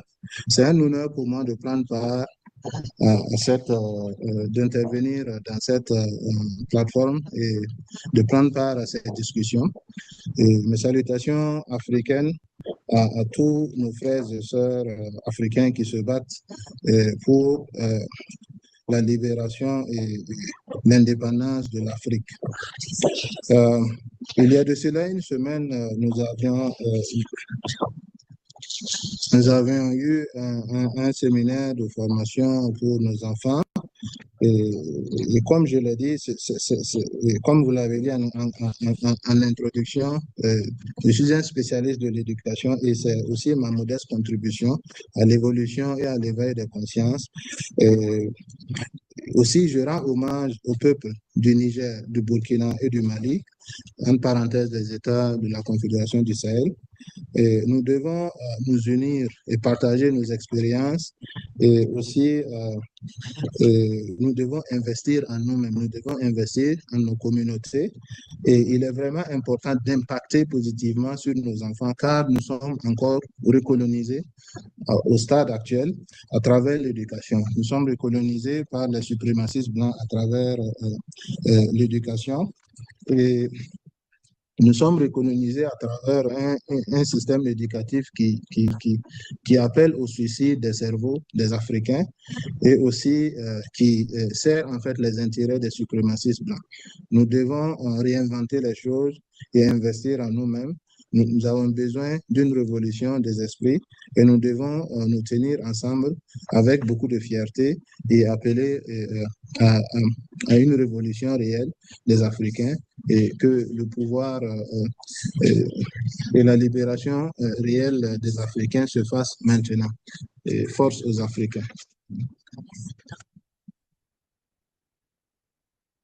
Thank you. Okay, we're going to bring on Dr. Akila Mukaram, and I'm going to introduce her in one moment. Let's get the camera on her. There you are, looking beautiful. So Dr. Akila Mukaram is the president of the Afrodescendant Nation. She is leading efforts to unite Afrodescendants with a focus on securing reparations, promoting unity, advocating for self-determination, and championing their recognition as a distinct and sovereign group. She is committed to the well-being and advancement of Afro-descendant populations, actively working towards the creation of a just and inclusive world where their identity, history, culture, and human rights are globally recognized and respected. Welcome, Dr. Akila. Thank you, Dr. Tahita. Greetings to all Afro-descendants and Africans across the globe. Greetings of unity and purpose. It is an honor to come before you on this momentous Black Independence Day, uniting under one Africa, including Afro-descendants. As president of the Afro-Descendant Nation, I speak to our distinct journey within this broader unity. This gathering is a testament to our enduring spirit and shared commitment to liberation and self-determination. Today marks a profound moment in our nation's journey. As a growing nation of Afro-descendants, standing at a critical point in our shared destiny, I formally deliver a presidential proclamation on the definitive identity of the Afro-descendant nation. By the authority vested in me as president of the Afro-descendant nation, I hereby proclaim the Afro-descendant nation belongs to all Afro-descendant peoples. We are united not by a single religion or ideology, but by a shared heritage, struggle, and vision for self-determined prosperity. No one shall be marginalized due to their beliefs. Let us understand the profound significance of every word. The Afro-descendant nation belongs to all Afro-descendant peoples, means our embrace knows no bounds of geography or lineage. Your ancestral connection, whether easily traced or disrupted, binds us. If you are Afro-descendant, of Afro-descendant heritage, meaning descendants of enslaved Africans, the Afro-descendant nation is yours. We are not united by a single religion or ideology, but by a shared heritage, struggle, and vision for self-determined prosperity. Our strength lies in our magnificent diversity. Our unity is forged through resilience and a shared vision. All forms of identity are welcome, regardless of religion, ideology, gender, ethnicity, age, or national origin. Your unique contributions are valued. The solemn pledge, no one shall be marginalized due to their beliefs. We build a society where respectful dialogue, freedom, and autonomy are cherished, supporting our nation's safety, unity, and mission. This proclamation is a living compass for our journey. It calls upon every Afro-descendant to embody these principles daily, understand one another, build bridges, and amplify all voices. Our economic empowerment through concrete initiatives and collective contributions will fund the infrastructure and diplomatic outreach necessary for our sovereignty. Let no external force or internal division undermine this sacred commitment. As we celebrate Black Independence Day, we make a clear call to the global community. My fellow Afro-descendants, our diversity is our greatest power. Our varied experiences and talents make us stronger, more resilient, and innovative. The Afro-descendant nation belongs to all of us. We will build it together, guided by integrity and justice, rooted in unity and free from division. Let the world bear witness to who we are, a sovereign people of dignity, vision, and unstoppable love for our future. We ask that President Ibrahim Traore recognize us as Afro-descendant peoples and ultimately recognize the Afro-descendant nation government. May our ancestors' strength guide us forward. Thank you. Thank you. We're going to translate that, so you can stay on and for the translation. You ready? Yeah.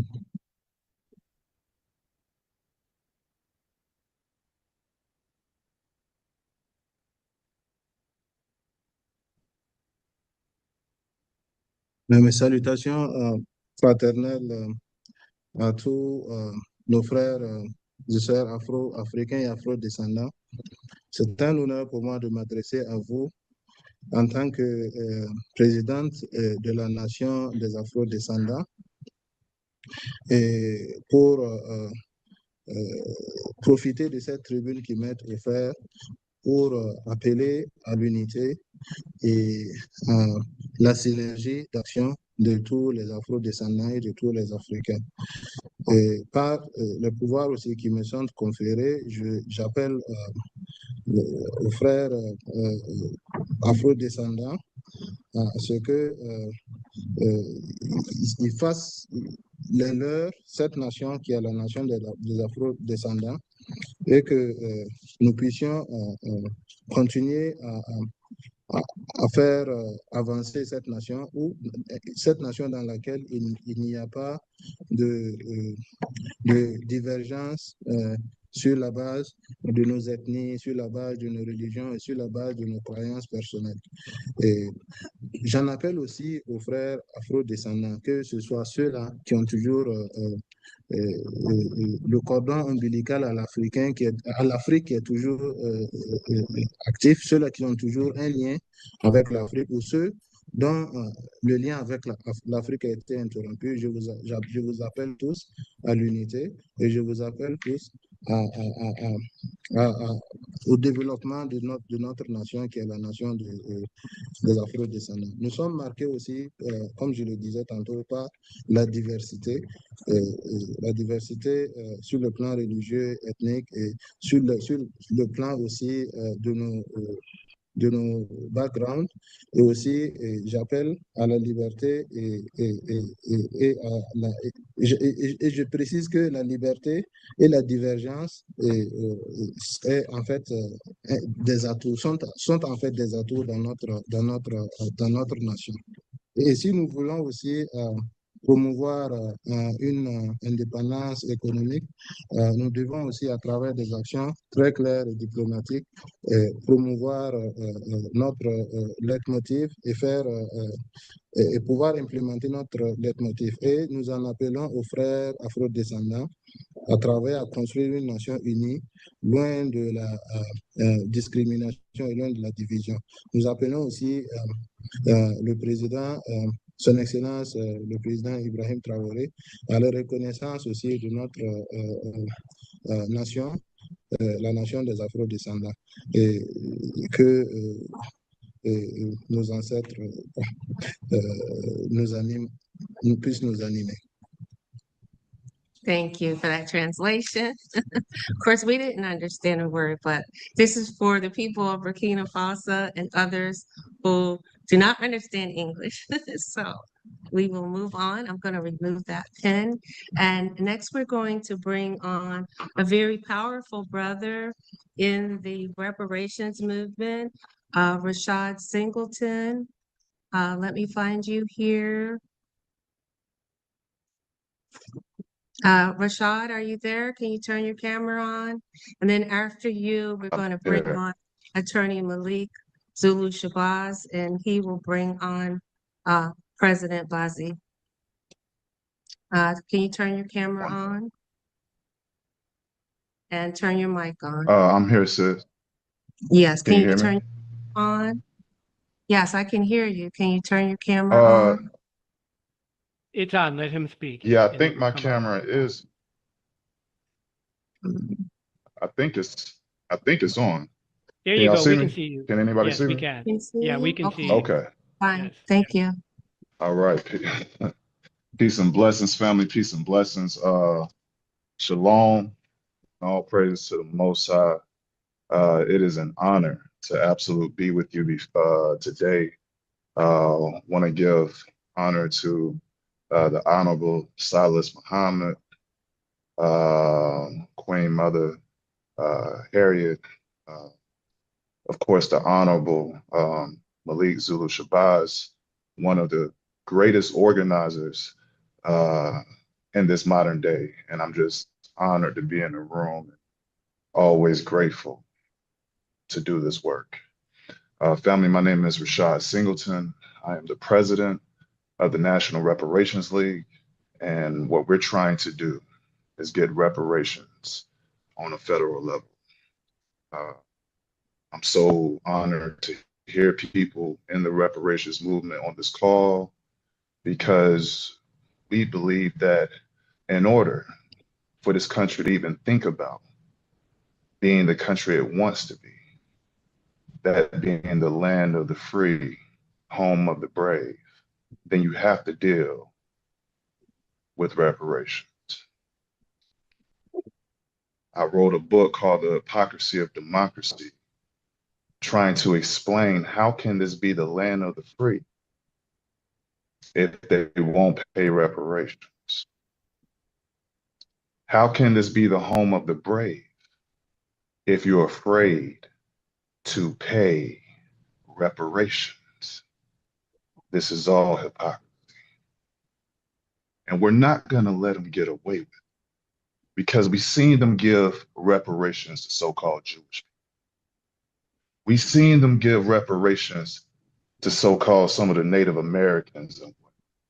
We've seen them give reparations to Japanese Americans. And we've seen them give reparations to the slave master themselves. We're not going to let them get away with this. And I'm honored to be joining some of the warriors today here on Black Independence Day, because that's what it's all about. Independence, true liberation, not the crumbs, not the pennies, but real independence. This is what we're talking about today. At the National Reparations League, we're trying to have representation in all 50 states because we have to put pressure on these people. And it's not being done by some of the politicians that claim to represent us. Our position is, if a politician is not for our reparations, what you voting for him for? If a business is not for our reparations, why should they get our Black money? So we developed something called the Reparation Report Card.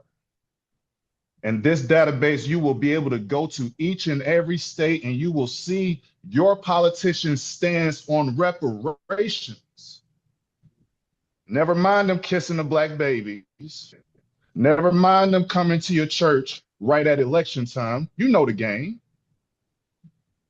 I want to know how you feel about reparations. Where do I go to get this information? You come to the nationalreparationleague.com and you go to the Reparation Report Card. We're doing the work for you every day. We want this to be a tool that you use when it comes to vote. Because we get lost in white folks playing the saxophone and pulling hot sauce out their purse. We have to get to the issue, and that is reparations.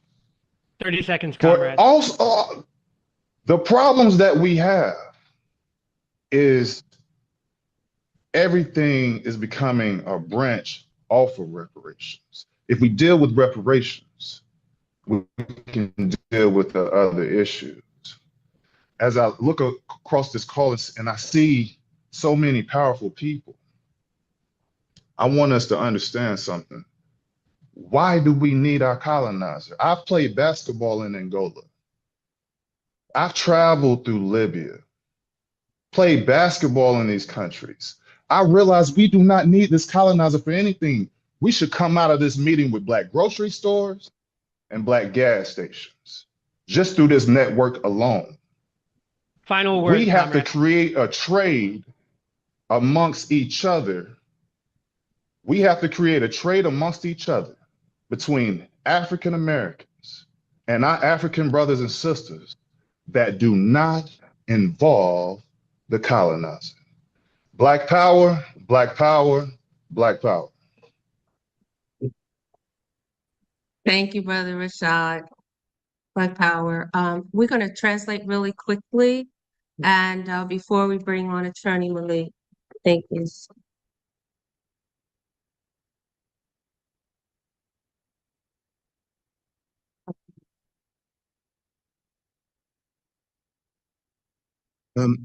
Paix et bénédiction sur vous. C'est un honneur pour moi de faire partie de ce panel de discussion et je profite pour rendre hommage au frère Malik Shabazz et aussi vous signifier à quel point je suis honoré de prendre la parole ici pour demander à ce qu'il y ait réparation. Ce pays ne peut se réconcilier et ne peut aller de l'avant s'il n'y a pas qu'à travers la réparation que le peuple noir mérite. Et j'ai écrit un livre dans lequel j'ai mis vraiment l'accent et l'emphase sur la nécessité de faire réparation pour les communautés noires de ce pays. On l'a vu, Il y a eu réparation pour les autres communautés, même les Japonais, par exemple. Et même les maîtres des esclaves ont eu réparation. Donc, nous demandons, notre position est claire. Nous disons que si le politicien ne travaille pas vers la concrétisation de la réparation que nous avons demandé, pourquoi le voter? Si un business ne sert pas ou ne concourt pas vers une réparation, vers la réalisation d'une réparation pour les peuples noirs, pourquoi le soutenir alors? Donc, nous devons réparer cette situation d'injustice à travers et tous ces problèmes à travers la réparation pour les peuples noirs de ce pays, car c'est la seule voie vers une justice sociale équitable. Et nous disons que le pouvoir appartient aux Noirs. Nous en appelons à ce que les peuples africains puissent se réveiller et prendre la place qui est la leur et la place qui leur est due. Thank you.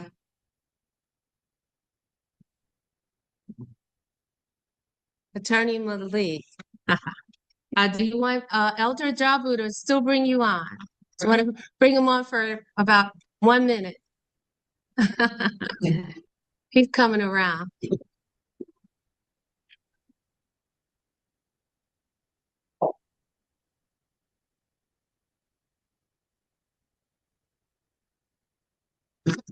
Yeah.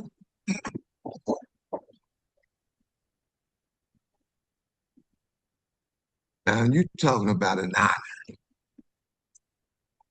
This is the man that is the visionary that has brought all of this together worldwide. His vision has caused us to move forward as a Pan-African nation in one accord. His history precedes him. He was a study of the Honorable Malik Zulu Shabazz. He studied under the great man, the Honorable Elijah Muhammad. And now those seeds have flourished towards that he is at the pinnacle of organizing us to go forward, to be free. I won't be long, but he will be strong. The Honorable Malik Zulu Shabazz, Black Power. Power, can y'all hear me? Yes, sir. Yes, we can. Thank you so much. Bring me on, Brother Mintu, to the center screen, please. Thank you so much. And Sister Queen Truth Beck, I hope she's on this microphone here. Okay. Okay, you ready, ma'am? You should let them interpret what I said about you. I think we moved it. She's going to interpret. We got it. Okay. Got it, sir. Okay. Giving honor to God. Can you hear me, Truth Bay? Follow me. Giving honor to God. Tout honneur, gloire à Dieu. I bear witness that regardless to land, label, or language, that there is but one God. Il dit, n'importe qui ça qui dans le monde là, il bear witness que gagne un seul Dieu, un seul but, une seule destinée.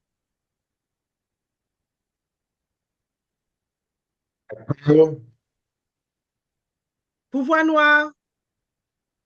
Assalamu alaikum. Alaikum assalam. Free the land. Libérer terrain yo. We're fighting for United States of Africa. On a bataille pour États des Afriques, de peuple noir de le monde. Sisters and brothers, I'll get right down to business. Frères et sœurs, nous avons business pour nous accomplir aujourd'hui. Okay, now, Brother Mintu. We can hear her. We can hear her, but I got to be center screen, sir. We can hear. Thank you. We hear you, but I want them to see me at this time. Okay. Giving thanks to every organization and every leader that has participated today. Remercie pour toute organisation qui la jodi a participé dans un moment qui est historique pour le peuple du noir de le monde. I am going to thank our guests and our allies. La remercier tout le monde, zami nous, avec alliance nous, qui la jodi a avec nous.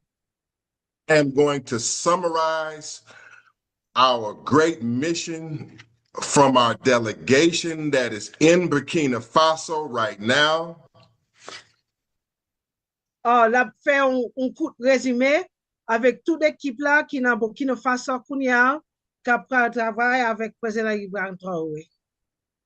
I'm going to speak on our declaration of unity and building a united front. Qui parler sous déclaration de unité et travaille avec nous-mêmes qui devons prendre la bataille là pour pouvoir noir. It won't be long, but I must be strong. N'est pas loin, mais la fort. I must apologize for any errors that we as a team have made in this broadcast. La demande pardon spécialement pour n'importe erreur qui t'est faite dans Vijasa jeudi. Please accept our apologies. Any error that has been made, ultimately, it is my responsibility. S'il vous plaît, acceptez pardon nous parce que n'importe erreur qui t'est faite jeudi, c'est moi-même qui est responsable de ça. It's not easy bringing Black leaders and Black people from the French-speaking world and the English-speaking world together. n'est pas facile pour mélanger le monde qui parle anglais avec monde qui parle français. n'est pas facile pour nous venir ensemble, mais je dis, il fait ça. White man has robbed Anglos. Nèg blanc, européen, il volé sous tout monde territoire noir, c'est monde blanc qui a volé sous nous. Avec mon noir. Speaking white colonist language. Coloniser langage l'ennemi nous, li forcer nous pour parler en langue qui pas même tête pas nous. This is the first time that such a large group of French-speaking leaders and English-speaking leaders of Black people have gotten together like this. Please accept our apologies. Ça, c'est la première fois que les gens qui parlent français, créole, qui viennent ensemble pour nous travailler ensemble. So, si il y a un aujourd'hui, nous demandons pardon parce que ça, c'est la première fois un groupe large comme ça qui est en train de rassembler ensemble. We shall not retreat. Nous pas subis.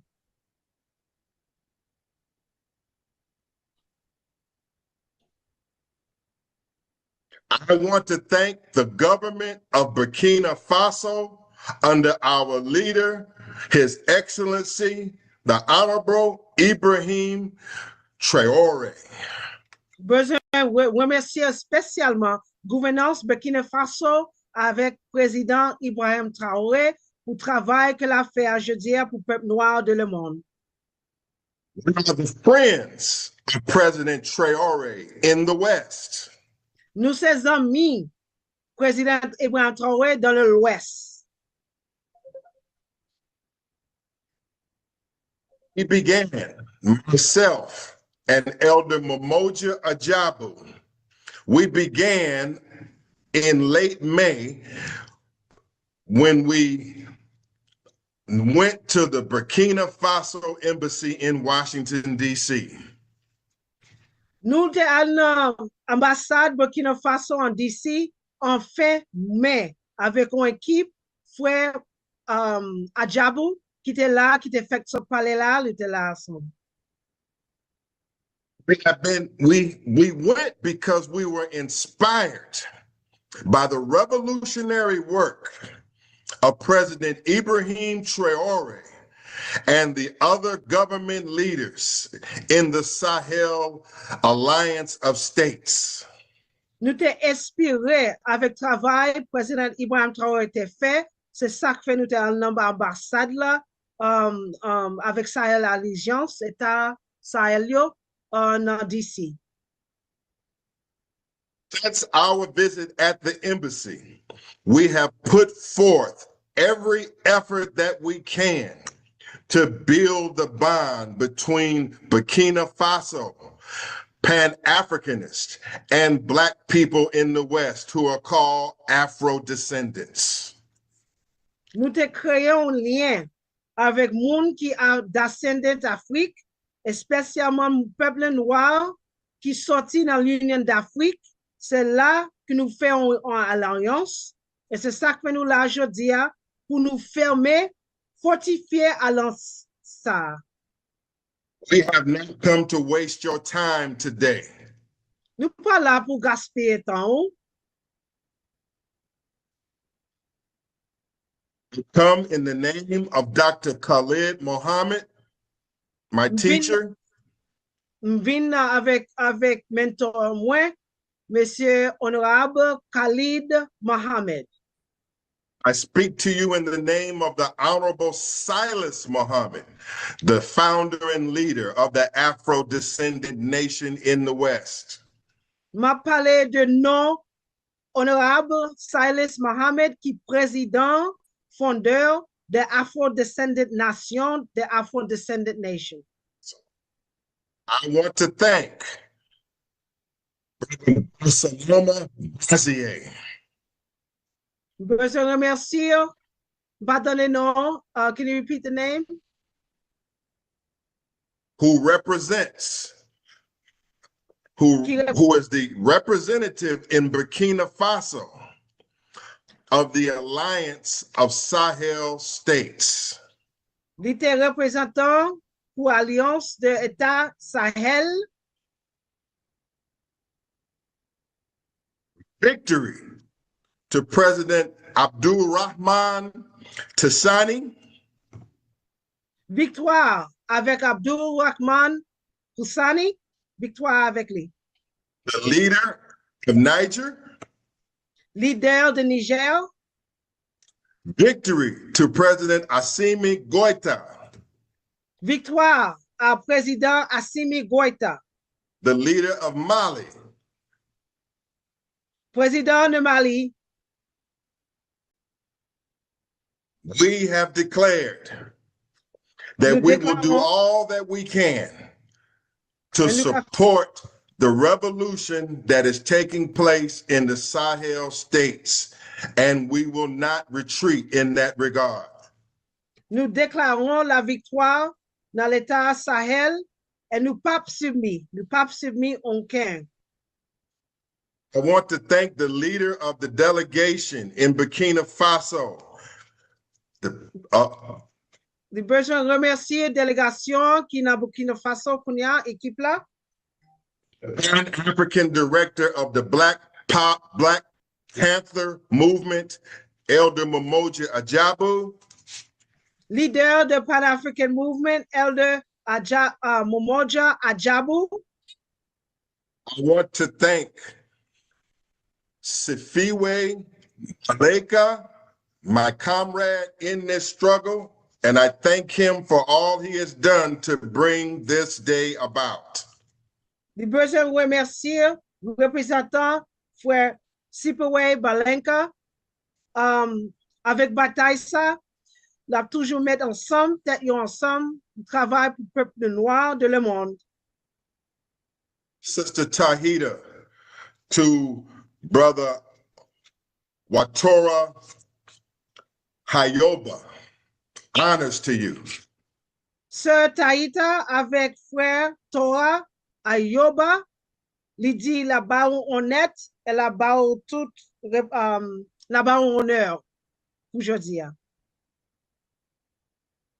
Honors to all of our guests, and specifically to Queen Shanta of the nation of Sharu. If she has not spoken, she will be speaking in this program. Et puis nous baillons honneur avec Reine Chanta, nation de Chérou. So s'il pas parler kounya, la parler plus tard. To the ADDI, the African Diaspora Development Institute, under the leadership of Dr. Arakana, Brother Philip. Greetings to ADDI. Nous saluons ADDI, African Development Institute. Nous saluons Dr. Arikana. Et puis nous saluons frère Philip Springer, qui est CEO. Greetings to EFF, the Economic Freedom Fighters from South Africa, under the leadership of President Julius Malema. Je salue Monsieur Julius Malema, qui est leader de Afrique Sud. To Mr. Juma Faye. Mr. Juma Faye, greetings to you, honors to you, and looking forward to hearing from you today.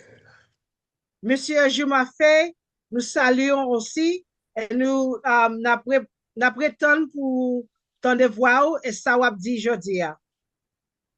To my great brother, PLO Lumumba, it is an honor to hear from you today, one of the greatest scholars coming out of the continent of Africa. It is an honor.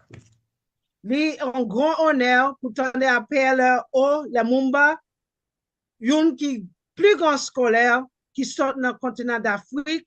Li c'est un grand honnête, vraiment vrai. We are Pan-Africanists and Afro-descendants. We are Black people all over this planet who have come together today, not just to talk, but to complete the liberation goal that we have yet to accomplish over all of these years. Nous c'est moun Pan-Afrique, nous c'est Afrique, nous c'est Haïtienne. Nous venons rassembler ensemble aujourd'hui pour nous batailler, pour nous gagner victoire avec problèmes qui subit peuple nous noirs qui dans le monde. Nous là ensemble pour gagner la victoire pour cette bataille ça. Oh, my brother Kemi Seba, the great activist and speaker in the French-speaking world. Greetings to my brother Kemi Seba. Nous saluons aussi frère Kemi Seba, c'est lui-même qui parle en pile, monde qui parle français de tout le monde. Nous saluons très fort camarades et frères. Kemi is on travel, leaving from the Congo. He will not be live, but we will hear his great speech from that conference. Jeudi, Monsieur Kemi Seba va voyager pour le Congo. So, il ne peut pas parler avec nous jeudi, mais nous fait un record avec lui pour nous dévoiler un message sur le gain.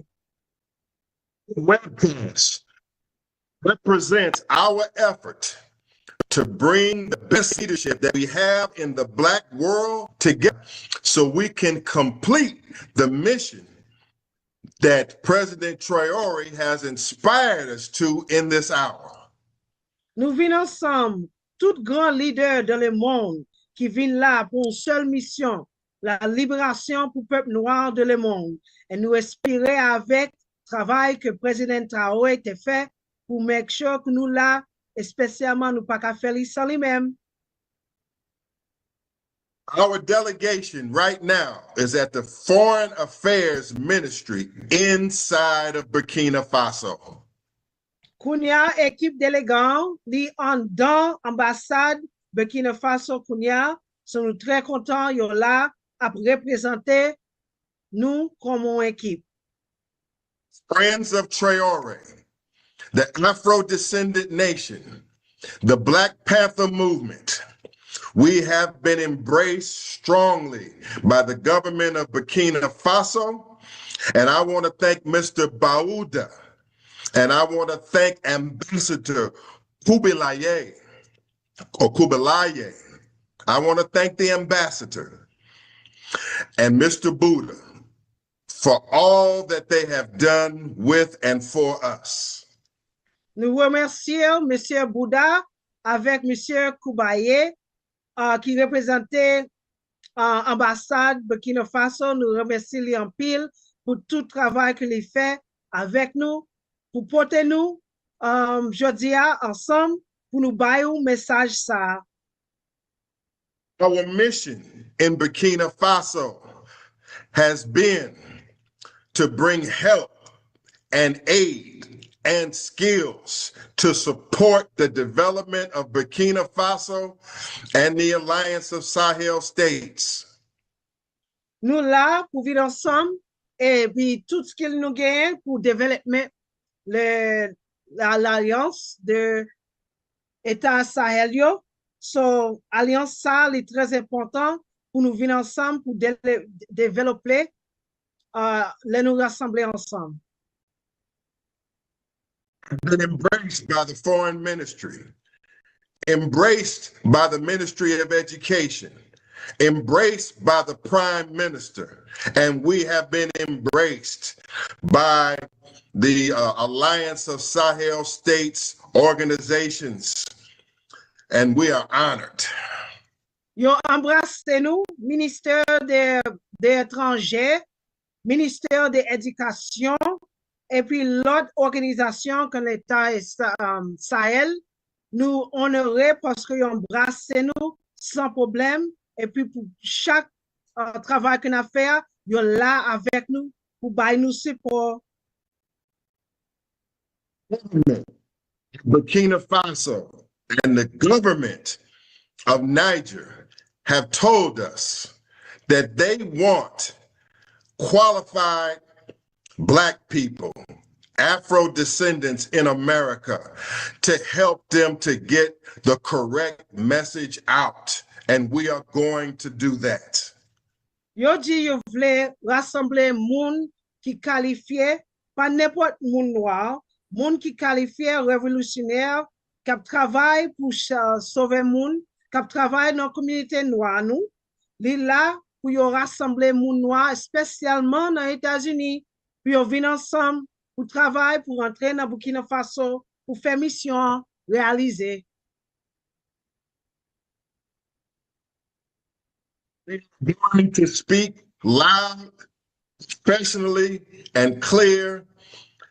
We are going to help our brothers in the East, and we are not afraid of the consequences of standing up for the Alliance of Sahel States and President Traore and President Tashani and President Goita. We are unafraid and we are going to proceed on. Nous pas peur. Nous n'avons pas peur pour aider frères nous, spécialement qui dans l'Ouest là, avec l'Est. Nous pas peur du tout. Nous travaillons ensemble pour aider l'autre frères et sœurs nous qui dans l'autre pays, spécialement ça qui en bas colonisation. Nous devons travailler ensemble pour libérer le peuple noir du monde. Tomorrow, the 5th of July, on this day of Black independence, we are going to open up our diplomatic mission and our offices inside of Burkina Faso, and we are going to have a permanent presence in that nation, and our work is permanent, it is not symbolic. Et demain, le 15 juillet, nous pas ouvrir bureau nous que nous gagnons en centre en Burkina Faso, ce travail-là que nous avons fait en centre pour aider le peuple là, spécialement. Nous pas baquer, nous là, nous kembe ferme, c'est pas un jouet lié. Nous ouvrir et puis nous supporter, nous gagner la victoire pour le peuple là. Dans le bureau ça, ouvrir demain le 5, samedi. juillet. We are calling on qualified Blacks in the West, doctors, engineers, agriculturalists, and Black people of all kinds of skills to join with us so we can help Burkina Faso and our allies in Africa.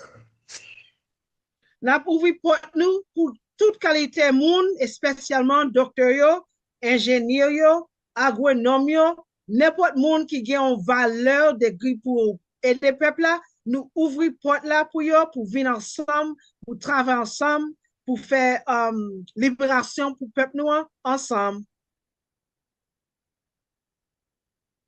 Putting my email in the chat room. I want to hear from every qualified Black person in the West.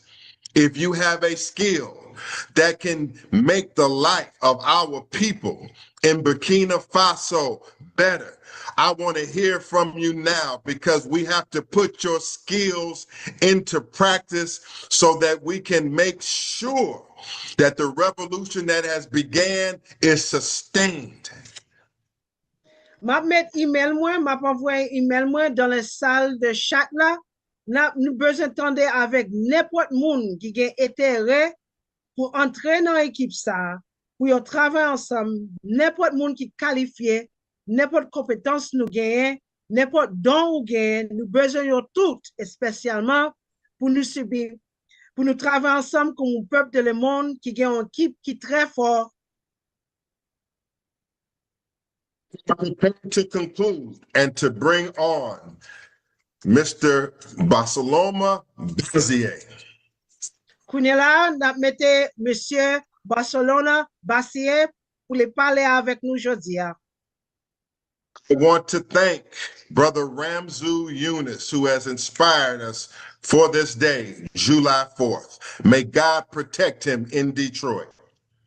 Nous besoin by bénédiction à frère Ramzu Yunus qui dans Detroit Kounia, li avec un pile monde jeudi le 4 juillet au jour de l'indépendance.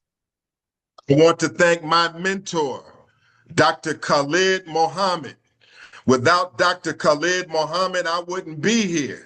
And what I'm doing is in furtherance of what I have learned from Dr. Khalid Mohammed, Louis Farrakhan, Kwame Ture, and other greats that I have studied under in my career. Besoin remercier spécialement mentor moi, Monsieur Khalid Mohammed, avec Monsieur Louis Farrakhan, et puis il l'autre leader dans le mouvement noir, le Panther noir spécialement, qui était bonne inspiration pour moi camper aujourd'hui, pour parler avec nous, avec très fort, avec très inspiration. C'est moun sa yo, spécialement qui continue avec esprit yo dans chambre ça. We're calling for a united front of Pan-Africanists and Afro-descendants and all Black people who want self-determination and independence. We are making that formal call today. Nous mettons un Apollon pour moun qui veulent venir ensemble, spécialement pour l'autodétermination, pour indépendance, moun noir. Nous avons fait un Apollon, nous avons les moun qui qualifiés pour venir ensemble, pour faire rêve ça réaliser, je dis. No one man can achieve this mission alone. It is going to take all of us intelligently and well organized together to succeed in this critical hour. Pas un seul homme qui a fait travail ça pour compte lui. Nous besoin faire les ensemble parce que un seul monde pas qu'à faire les. Faut que nous fassions comme une équipe, comme un groupe qualifié ensemble, tout peuple noir dans le monde. We have the leadership in this meeting. We have the leadership in this meeting that, if well organized, can be a type of a government that can achieve all of our objectives of a United States of Africa, reparations for our people, and self-determination for all of us. We have the talent at this table. Tout moun ki qualifié, spécialement moun qui gen leadership, talent leadership, nous gen tout moun qui qualifié pour travailler ça, yon nan salle ça, yon nan chambre ça déjà. Faut que nous mettions tête ensemble, spécialement pour nous travailler ensemble pour faire travail la réaliser. Nous gen tout qualifié kay moun qui ka travail, spécialement moun qui dans administration, moun qui ka organiser, moun qui ka planifier. Nous tous besoin d'un seul pour travailler ensemble parce que pas un seul homme qui a fait tout travail ça. Pour compte li. Please, let us join together in this hour. S'il vous plaît, on nous réunir ensemble dans l'heure ça.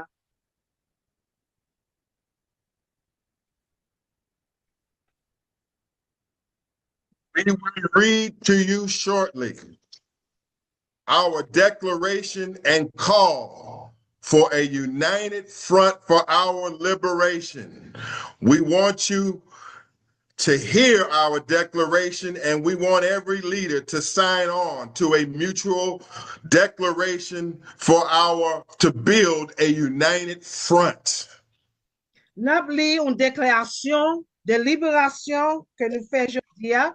Nous besoin tout le monde lili, besoin tout le monde signer, spécialement monde qui parle français, monde qui parle anglais, n'importe monde pour lire ça. Déclaration, ça signifie un document spécialement qui a déclaré unifie avec libération pour le peuple noir.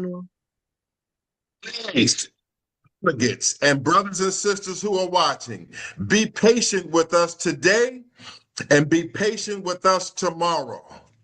S'il vous plaît, frères et sœurs, ayez patience avec nous aujourd'hui. Ayez patience avec nous demain. Faut que nous travaillions ensemble avec patience. Who has not spoken that was scheduled to speak, you will speak in this meeting and we will have patience. Tout le monde tout le monde qui est paré, qui nous prépare pour parler aujourd'hui à parler. On connaît réunion ça longue, mais tout le monde a une chance pour parler ça yo gen pour faire. I would like to bring to you now, on behalf of the friends of President Traore in the West. Nous voulons porter nous kounya avec zami président Ibrahim Traore dans l'Ouest là. Bring to you on behalf of this great united front that we are working in unity to develop. Nous vous apporter jodi un front uni avec nous et puis nous avons un monde apporter qui parler spécialement pour libération peuple noir. Bring to you the president of the commission of the Alliance of Sahel States. Nous venons porter vous président pour commission de l'Alliance des États Sahel. Bring to you a man who has one of the most important missions on the entire face of the planet Earth. Nous portons pour Jodia Kounia, un monsieur qui a une mission très importante dans la face de la planète du monde. Bring on to you a man who represents one of the most courageous leaders that we have and have ever had for Black or African people, Ibrahim Traore. Nous besoin nous porter un leader qui a tout espoir, pas un seul leader comme lui-même qui est honorable président Ibrahim Traore. President Ibrahim Traore. Et nous besoin faire un pacte avec Monsieur Président Ibrahim Traore. President Tashani of Niger. Also, nous avons Président Tashani de Niger.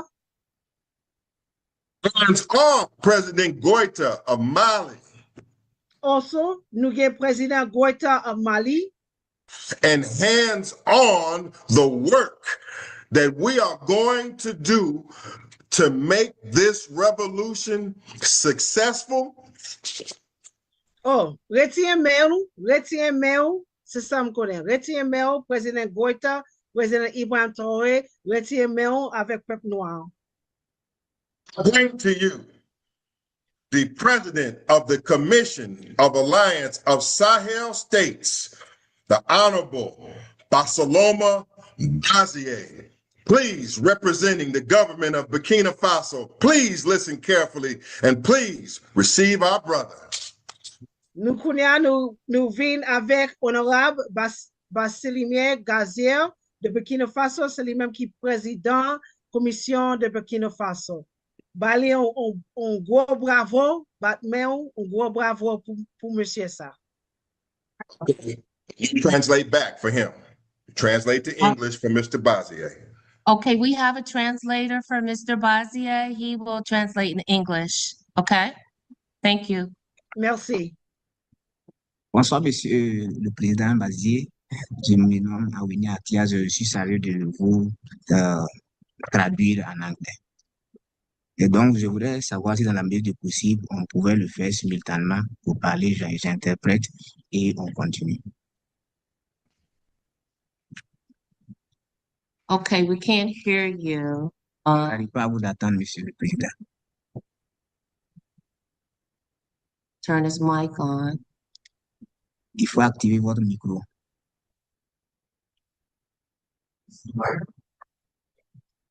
Yeah, turn his mic on. It's off. Essayez d'allumer votre micro. Votre micro est éteint.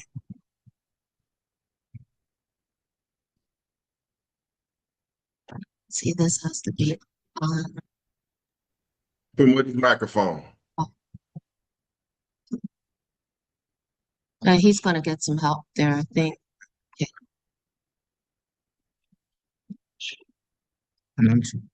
Yeah. Now. No. Non, vous ne m'entendez pas? Voilà, c'est bon maintenant. Bon, c'est bon maintenant? Oui, c'est bon. Maintenant, je ne vois pas l'écran. Permettez de rétablir l'écran. That you cannot see the screen. Okay. Là, là. Si je ferme, ça va partir. Donc, fermez petit là. Voilà, on se voit? Oui, c'est bon? C'est bon. D'accord. Bonsoir, monsieur. Avant de commencer, oui, bonsoir. Je suis chargé de traduire ce que vous allez dire. Excusez-moi de vous interrompre. Je suis chargé de traduire ce que vous allez dire en anglais. Donc, je voudrais savoir si dans la mesure du possible, on peut le faire simultanément. Vous parlez et je traduis. Tout à fait. Je préfère cela. Ok, merci. Avant tout propos qu'il me permette de m'incliner très respectueusement sur la mémoire. Before starting, I would like us to have 1 minute or to have 1 minute for all those people who have lost their life in the fight of this, the freedom of this country. De plusieurs personnalités dans le monde qui ont sacrifié leur vie pour notre dignité. Okay, a lot of people who have fought for or who have sacrificed their dignity for the liberation of for the freedom of for our dignity. Sans être exhaustif, j'appelle Martin Luther King. Without further ado, I will quote Martin Luther King. J'appelle Thomas Sankara. I will call on Thomas Sankara, President Thomas Sankara. Malcolm X. I will call Malcolm X. Modibo Keïta. I will also call Modibo Keïta. Fidel Castro. Fidel Castro. Kwame Nkrumah. Kwame Nkrumah. Patrick Lumumba. Patrick Lumumba. Et bien d'autres chefs africains et les combattants de la liberté à travers le monde qui ne sont plus en vie aujourd'hui. and many other freedom fighters who are no longer with us today. Je salue également les mémoires de l'ensemble de nos parents que nous avons perdus à travers la traite négrière, la colonisation et le néocolonialisme. Okay, I also greet the memory of all our ancestors who lost their life during slavery, colonization, as well as new colonialism. Je salue en troisième position l'ensemble de nos frères africains qui sont connectés à travers cette activité organisée ce jour. Thirdly, I would like to greet all our friends, our brothers all through around Africa who are connected today for this organized event. J'utilise ce moment pour réitérer une fois de plus ma profonde gratitude à l'endroit de son Excellence le capitaine Ibrahim Traore pour ma désignation à la direction de cette commission. I will use this opportunity to once again show my gratitude, my gratefulness to Captain Traore, Ibrahim Traore, for appointing me for this position today, since last year. Je souhaite la bienvenue et très bon séjour à l'ensemble de nos frères africains qui sont sur leur propre sol, le Burkina Faso, qui fassent un très bon séjour et un très bon retour. Welcome to all those panelists who are around in Burkina Faso for this event, and I would like to wish them the best for them to go back to their respective countries. Que tous ceux qui sont engagés dans cette lutte en prenant la parole aujourd'hui, 4 juillet, comprennent que dès lors que c'est la mémoire des Noirs, ils sont en train d'appeler la mémoire de l'ensemble de tous ceux qui se sont sacrifiés pour cela. I also want to call that and let you know that all those who are involved in this fight and are around for this event to know that this is for all those who fought for our freedom and dignity many years ago. La Confédération des États du Sahel aujourd'hui est en pleine lutte. The Confederation of Sahel, Alliance of Sahel States, is today in full fight. Et cette lutte est profondément révolutionnaire. And this is deeply revolutionary. Et cette révolution, c'est contre les crimes humains qui ont été commis à travers le monde. And this revolution is against all crimes that have been done against the humanity all over the world. C'est contre les crimes politiques et économiques. It's against economic and political crimes. C'est contre les crimes sécuritaires et culturels. It's against cultural and security crimes. Voilà pourquoi je tiens à magnifier à bravo l'engagement et la vision des chefs d'État de la Confédération des Sahel. This is the reason why I would like to congratulate or acknowledge the bravery of the 3 presidents of the Alliance of Sahel States. Une lutte révolutionnaire est une lutte de sacrifice et d'engagement. A revolutionary fight is a struggle for again and all your sacrifice that you have to give. C'est une lutte également d'espoir. It's a fight of hope. Parce que justement l'Afrique a toujours été piétinée. Because Africa has always been passed down. Et l'ensemble des peuples du monde épris de justice, de paix, de souveraineté sont debout. And all people who have been for freedom is upright. Ces 3 présidents parce qu'ils portent le drapeau haut. Behind these 3 presidents, they hold the flag high. Le drapeau pour lequel les leaders que j'ai précédemment cités ont été assassinés. The flag for which the leaders previously listed have been killed. L'espace de la Confédération, c'est un espace de liberté peuple. The space of this creation is space of freedom of hope. C'est un espace de conquête de la souveraineté des peuples. It's a space for people liberation. C'est un espace de conquête de la liberté politique, économique, sécuritaire et culturelle. It's a conquest for freedom of cultural freedom, economic as well as political. On ne peut pas mener une lutte étant assis. We cannot or we cannot hold satisfied being seated. Voilà pourquoi les peuples doivent comprendre qu'ils doivent se mobiliser autour des 3 présidents. This is why people should be aware that they should be alongside those 3 presidents. Et je vais citer l'engagement que nous avons vu à travers le monde pour soutenir le capitaine Ibrahim Traore, le chef de l'État du Burkina, lorsque le général Langley a fait une mauvaise sortie.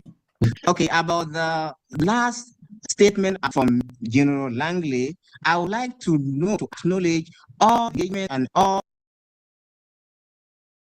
the support that have been Captain Traore.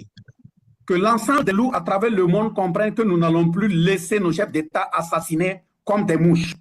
That all the world be acknowledged that we will no longer leave our president or our leaders in advice. Ce qui se passe dans l'espace sahélien, notamment la conférence des États du Sahel, c'est l'ensemble des peuples du monde et de liberté tout en mouvement. What is going on in the space of Sahel is a snapshot of all what has been doing, or what have been doing to people who lack the freedom. Voilà pourquoi 3 présidents se sont retrouvés le 16 septembre 2023 au Mali. This is the reason why the 3 presidents have met on the 16th of September 2023 in Mali. Ils ont créé l'Alliance des États du Sahel. And created the Alliance of Sahel States. Le 6 juillet 2024, ils se sont retrouvés au Niger. July 6, 2024, they met in Niger. Ils ont créé la Confédération des États du Sahel. They created the Confederation of Sahel States. Ils ont pris un certain nombre de décisions en lien avec notre avenir. Many decisions were taken about our future. Et ces décisions sont en train d'être inlassablement mises en œuvre. And these decisions are being taken into consideration for our future. Elles ont permis la mise en place d'un passeport commun le 29 janvier 2025. It allowed the elaboration of common passport in January 2024. Et ce passeport est pour permettre la mobilité de l'ensemble des peuples du Sahel. And this passport is to allow people from Sahelian country to move freely. Ils ont permis la création d'un drapeau le 22 février 2020. It allowed the creation of a flag. Et justement, en plus du drapeau, il y a l'hymne du Sahel qui a été créé le 11 mai 2025. In addition to the flag, the national anthem of the Sahel has been made. Il y a eu la mise en place de la Banque confédérale pour l'investissement et le développement qui a été créée le 23 mai 2025. A bank of investment and development has been created this year. Il y a eu la création de la radio de l'espace AES le 23 avril 2025. A radio for the Sahelian space has been created in 2025. Et il y a eu la mise en place de la force unifiée militaire du Sahel le 15 avril 2025. On the 15th of April 2025, a united force for Sahel country has been created. Les décisions sont en cours pour notre souveraineté. Many decisions are on the way for our sovereignty. Et ces décisions doivent porter fondamentalement également et pleinement notre souveraineté. And these are the decisions that we should take and that will lead us to our sovereignty. Et dans ces cas, citer quelques exemples. And in this case, to list some of them. Nous sommes en train de nous battre pour les questions de nos langues, le changement de l'éducation, mais également le retour aux sources culturelles. We are fighting to back to our roots concerning education in terms of our national languages as well as the re-education of our education system or to review our education system. Nous n'allons plus abandonner les cerveaux de notre jeunesse à des semeurs de troubles et des quenelles pour ensemencer n'importe quoi. We no longer leave our people to be stopped by people who for their own interest. Le deuxième, c'est la question de la monnaie. The second aspect is the scarcity. Il nous a été imposé le franc français, qui est le franc français d'Afrique. We have been imposed the currency of what we call France currency, that is a currency for colonies from France colonies at a time. Le combat fermé de sortir de cette monnaie coloniale.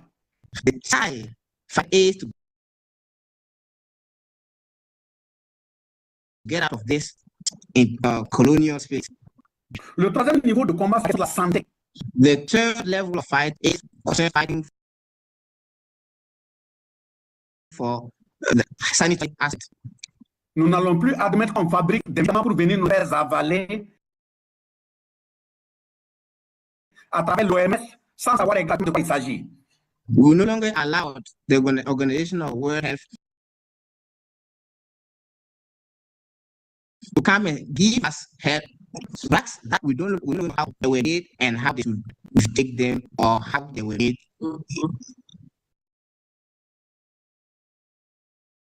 The third aspect is travel. No, not travel, trade.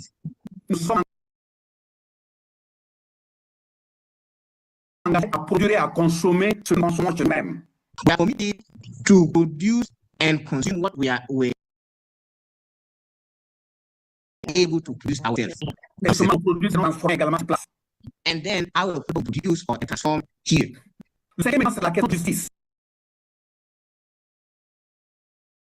The fifth element is justice. Nous n'allons plus admettre en trimballant le chef d'État devant la Cour pénale internationale. We will no longer need that, accept that they bring our president or leaders before the national courts. En fabriquant de fausses preuves pour écouler les matières pour les y amener. By manufacturing fake testimonies so that they can imprison them. L'objectif est de créer une cour confédérale judiciaire dans notre espace. The goal is to create a confederal court in our space. C'est l'égalité à travers le monde. The next element is equality around the world.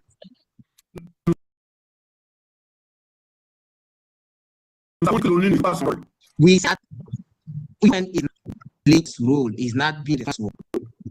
Si l'ONU continue d'accompagner des lapins africains, and if UN continues to support honestly, qui modifie les constitutions issues des milliers de personnes à avoir des quatrième mandats, codify laws and use this opportunity to kill and allow third mandates for presidents qui manipulent, assassinent et killent leur peuple, who manipulate and loot people, their people. Cette ONU n'est pas loin d'être visée par un Bouddha. This UN is not far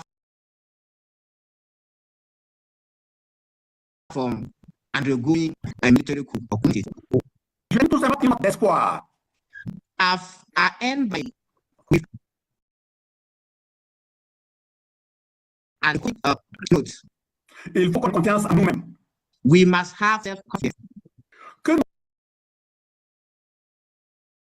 nos intellectuels évitent d'appliquer de façon très des termes qui sont fabriqués. Our literate people should avoid to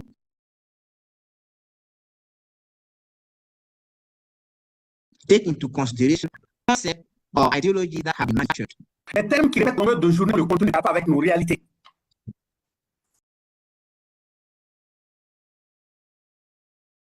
Ideologies that do not rhyme or that do not allow our realities. On n'a pas parlé d'élection. We heard about actions. On n'a pas parlé de démocratie. We heard about democracy. On n'a pas parlé d'égalité. We heard about equality. On n'a pas parlé de légitimité. We hear about legal legitimacy. On parle de référendum. We hear about referendum. Y a-t-il un référendum de ramasser nos parents, grands-parents comme des esclaves? Was there any referendum before taking our forefathers? Y a-t-il un référendum avant que la France ait des bases militaires étrangères dans nos pays? Was there any referendum before France installed military barracks in our countries? Y a-t-il eu un référendum pour nous imposer francs CFA? Was there a referendum to impose us francs CFA? Les puissances disent que l'Afrique est pauvre. All the powers says that Africa is poor. Les mêmes disent que l'Afrique est malade. The same people say that Africa is sick. Mais on te dit que tu es dans un endroit qui est malade, tu es qui est pauvre, et tu te dis, c'est qu'il y a quelque chose quand même. But if you're urged to leave a sick place or environment or a place that is not clean, what do you decide? What do you want to leave?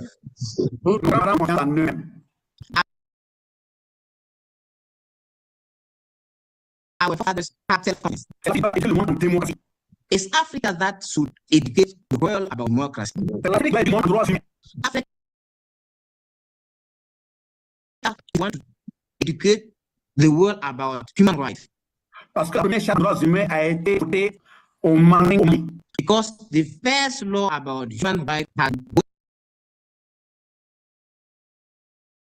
voted in Mandeng. This is Mandeng.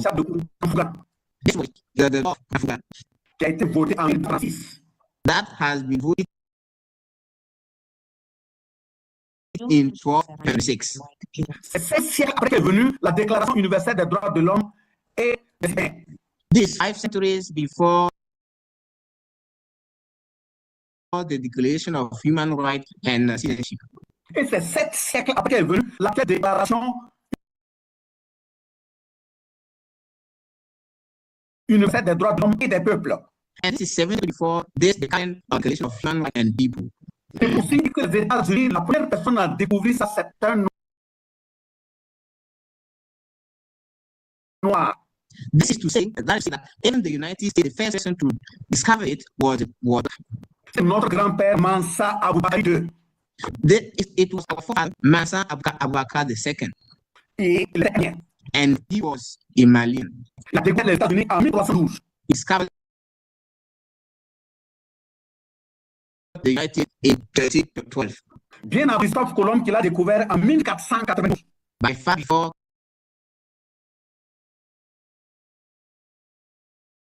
Christophe Colomb who discovered it in 1492. 180 ans après. This is 180 years after. So donc, que le monde et les malfaiteurs arrêtent de continuer de nous empoisonner avec leurs livres au contenu mensonger. Then people should stop us with the facts that are not true. Donc, la création AES est un espace d'espoir pour tout le monde se battre la liberté et la souveraineté. The space of science is a space for all those who are fighting for freedom and sovereignty. L'AES est un espace de l'ensemble des peuples du monde. The space of science state is a space for all people around the world. Cette base, j'invite à la solidarité. Then I invite to j'invite à l'unité. I invite to unity. J'invite au combat. I invite to fight. On comprend que si un cheveu noir tombe aux États-Unis, we must understand that if hair falls in the United States, c'est un cheveu noir tombé au Burkina Faso, this is a black hair that has fallen in Burkina Faso. And we won't allow. Ils ont dit qu'ils demandent la nationalité burkinabé au chef d'État. They said they will ask the citizenship Burkina to a president. Mais ils comprennent déjà but they must understand that que le fait d'être au Burkina, the fact they are in the country Burkina Faso. This because they only have the Burkina Faso. Les questions de base que pour le confirmer. The question around papers comes just to confirm. Nos leaders qui sont sacrifiés pour l'Afrique. Long live the leaders who sacrificed for Africa. Vive les trois leaders qui sont retirés pour le changement. Long live to the two leaders who are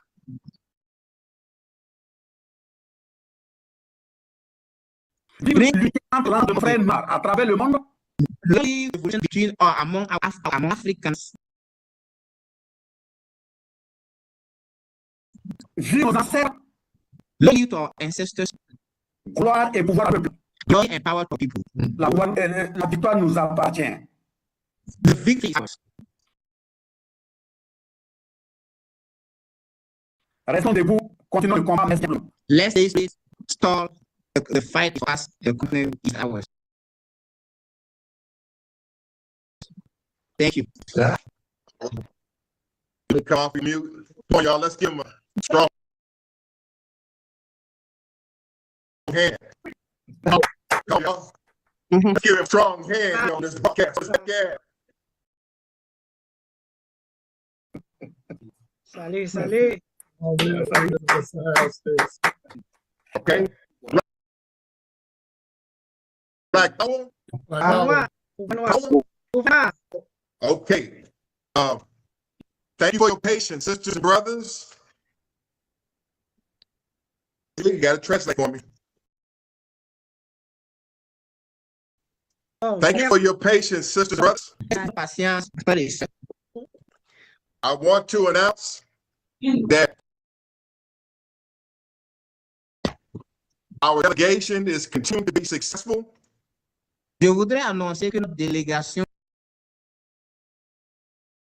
continue à être à réussir dans ce qu'elle fait. We're happy to announce that our office and our diplomat mission has been secured. Oui, nous sommes heureux de vous annoncer que notre diplomatie a été sécurisée. Our office was located at the African American Academy. Notre bureau sera situé à l'école américaine de l'African American Academy. In Ouagadougou? À Ouagadougou, certainement.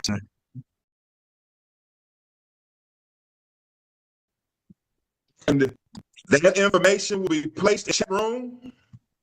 Et l'information sera mise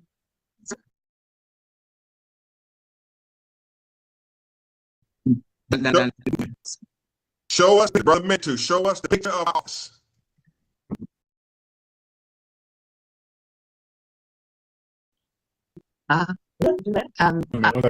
Show that picture.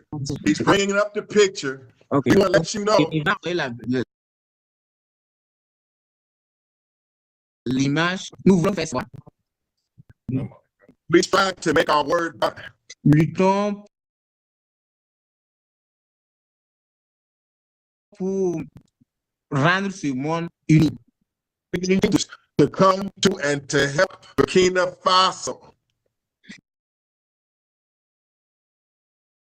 Venons et le Burkina Faso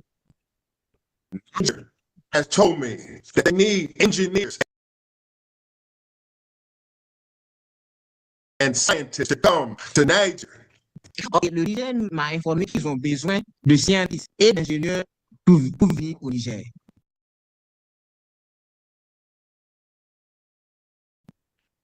Sisters and brothers, here's the office. Voici notre bureau. It's at the African American Academy.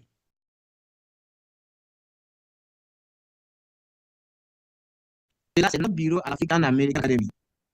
We're going to decorate it. Nous allons le décorer. And we are going to staff it. Et nous allons l'établir. And we have a permanent presence to carry out a permanent work in the Sahel states, and we are grateful in this hour. Et nous serons permanents pour faire un travail permanent dans l'espace des pays Sahel. Okay, so what we want to do is to bring on my brother in mission, Brother Freeway Malika, who's going to bring on Dr. Jume Faye, who is the General Secretary of the Pan-African Federal Movement. Nous allons laisser la parole à Tifoué Biaka, qui est le secrétaire général de ce mouvement. Dr. Faye, we look forward to us working together.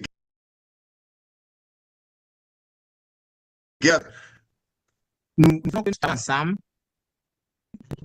Bring on, please. Malik, you may have to work together before. You know each other. Malik, nous travaillons ensemble. We work together. I mean, thank you so much. See you again. Thank you so much to see you again. Give your patience today. We're trying to get it together. So, me,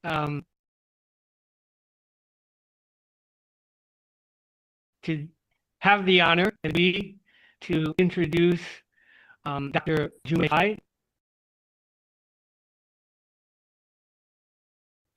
We have said on this spotlight piece, we have said it already on this broadcast that the Alliance of Sahel States is leading us towards the dream of United African States, all for one Africa for all of us. In 2015, a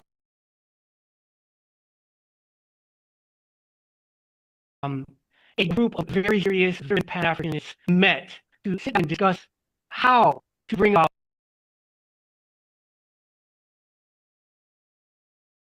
a United African States that is not the top from the people up. And since that time,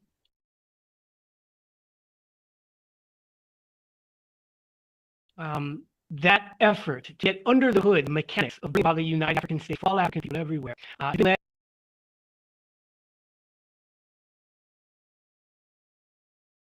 by the Pan-African movement, which is a brainchild of our next speaker, Dr. Jume Faye.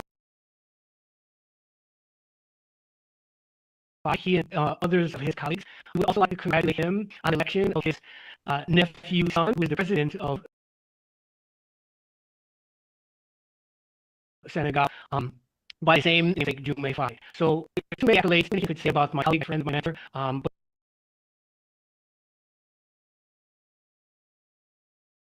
at this time, I invite you to take the floor, Dr. Faye. Very much.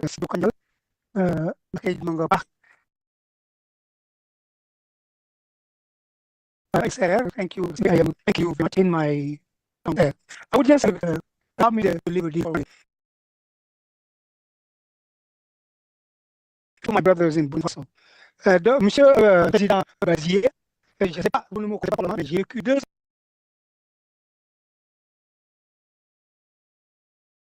au Burkina Faso, de mars 35 à mai 80.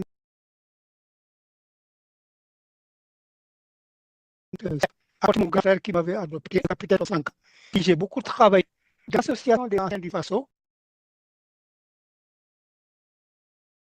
où j'ai arrêté les personnes de Maurice. Donc, je suis familier avec la révolution burkinabé, les cartouches, les espérances de cette révolution-là.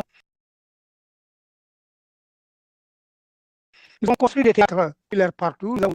Nous avons commencé dans famille avec le 85 ans. Donc, c'est bien.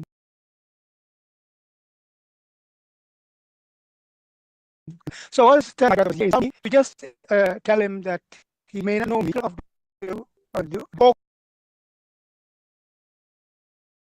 August of Burkina Faso. I went to Burkina Faso from March 1985 to 1987.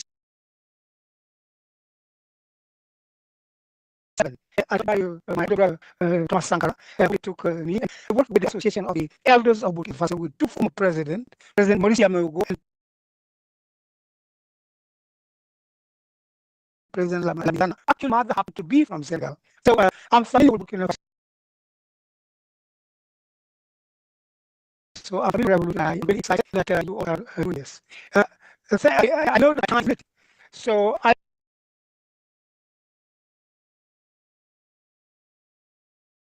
I encourage everyone to take part in this exchange, primarily focused on the implication of African West. I mean, I understand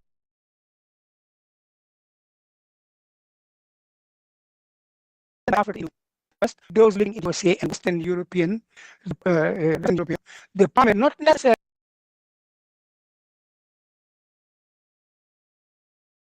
the main culprits on what's wrong with us, the Islam.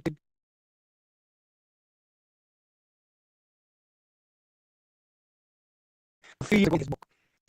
Then, if we're settled up, to have me speak right of representatives, the president of the IAS, essentially, my dear Basse, was actually signing me consciously on the electoral order.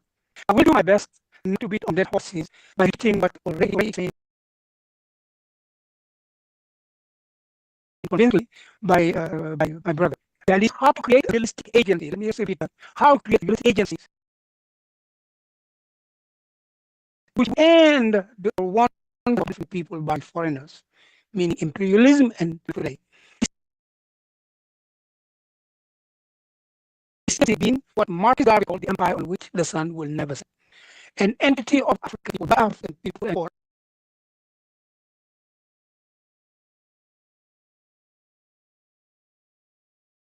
and they controlled by black people by merit of demography and democracy. The topic assigned by my brother Sifa is the relevance of a united African state for African gliding inward.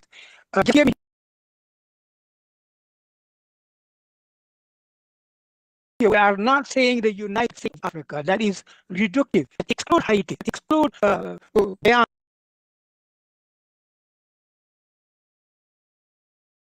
Exclude all the African countries in the Caribbean, but overwhelming majority is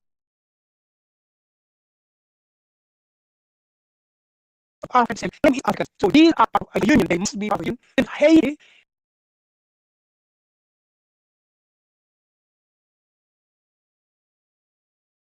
have been the only Pan-African state I know as a consent. So these countries belong.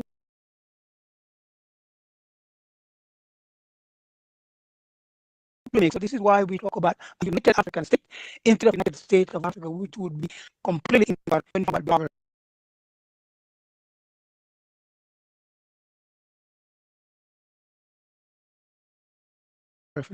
Those who are listening to me and are familiar with Malcolm X, massive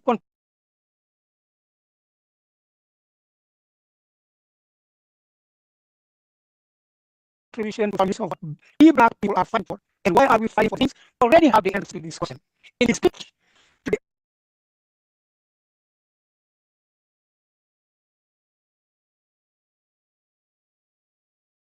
African Summit Conference of 1964, he went along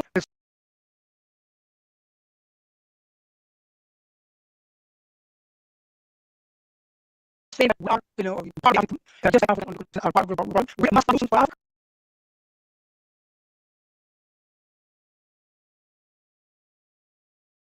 Just like on the continent have solution for it. We have never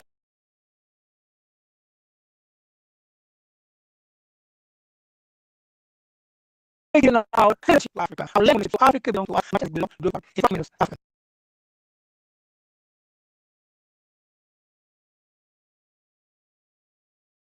Another is welcome access to this Malcolm marketing leadership at Rising Harlem.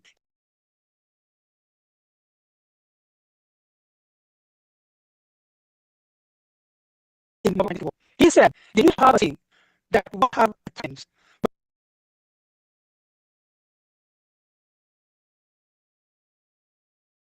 But they don't say it anymore. The expression but now there have been extremely Christian some countries.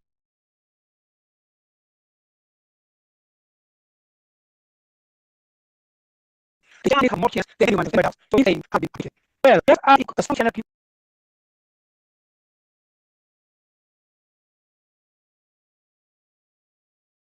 Wherever the Chinese person is functioning and stuff, when they get from Africa.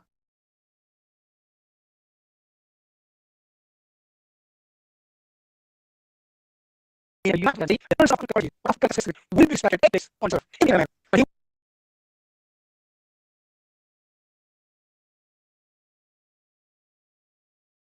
will not be expected until Africa is strong. Yes, our China was expected, but until China became strong.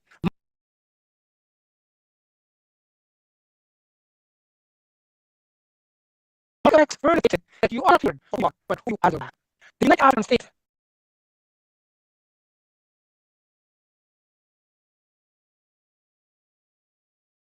the African movement is every single contribute its birth, but not only make a significant improvement in opportunities for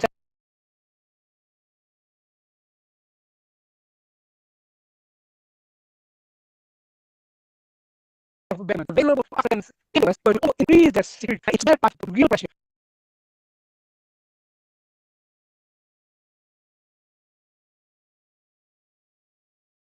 on the states where these are.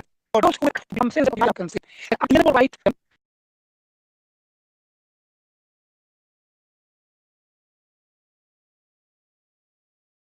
The federal government will only protect whoever they elect regard. Those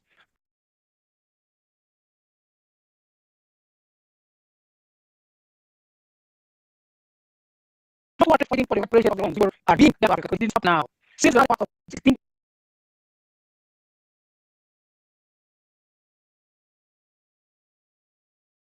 century, huge place which the United States occupy on the world would put into the hands of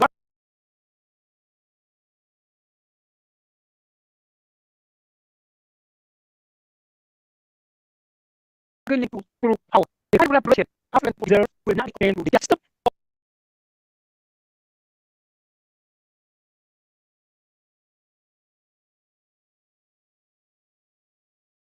The least back on those who are capable of the time what ends the first war. Some pessimistic will say that the birth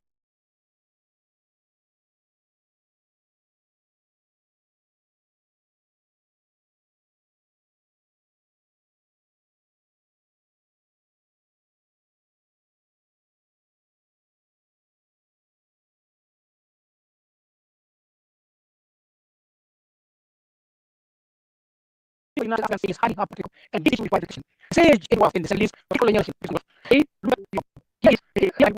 social change are much easier when conditions were established to have. In the 1960s, the peaceful birth of an empire, which the civil are not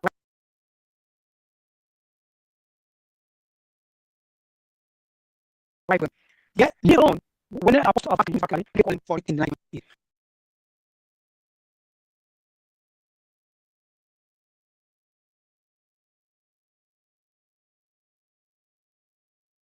Many conditions are imperialism of the over after people who know the proof of it.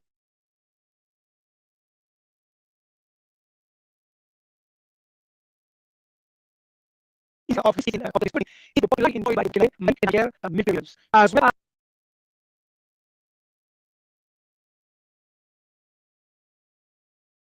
the victory of the July 5 in 2004. The youth which contributed to the generation of countries demonstrated legitimacy.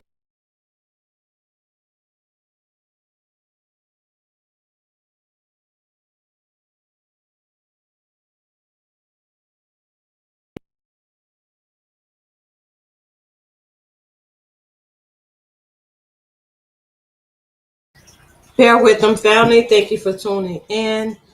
Wow, the 2 o'clock hour is not a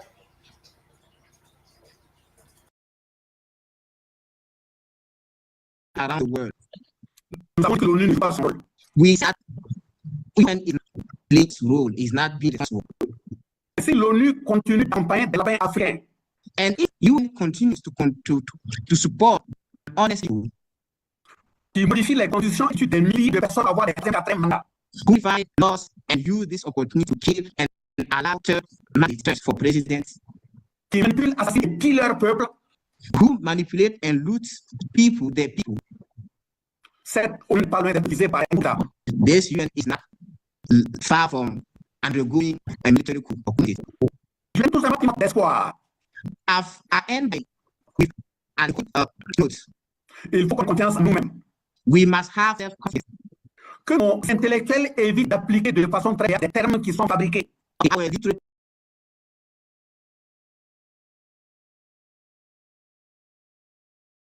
People should avoid to take into consideration concepts or ideology that have been manufactured.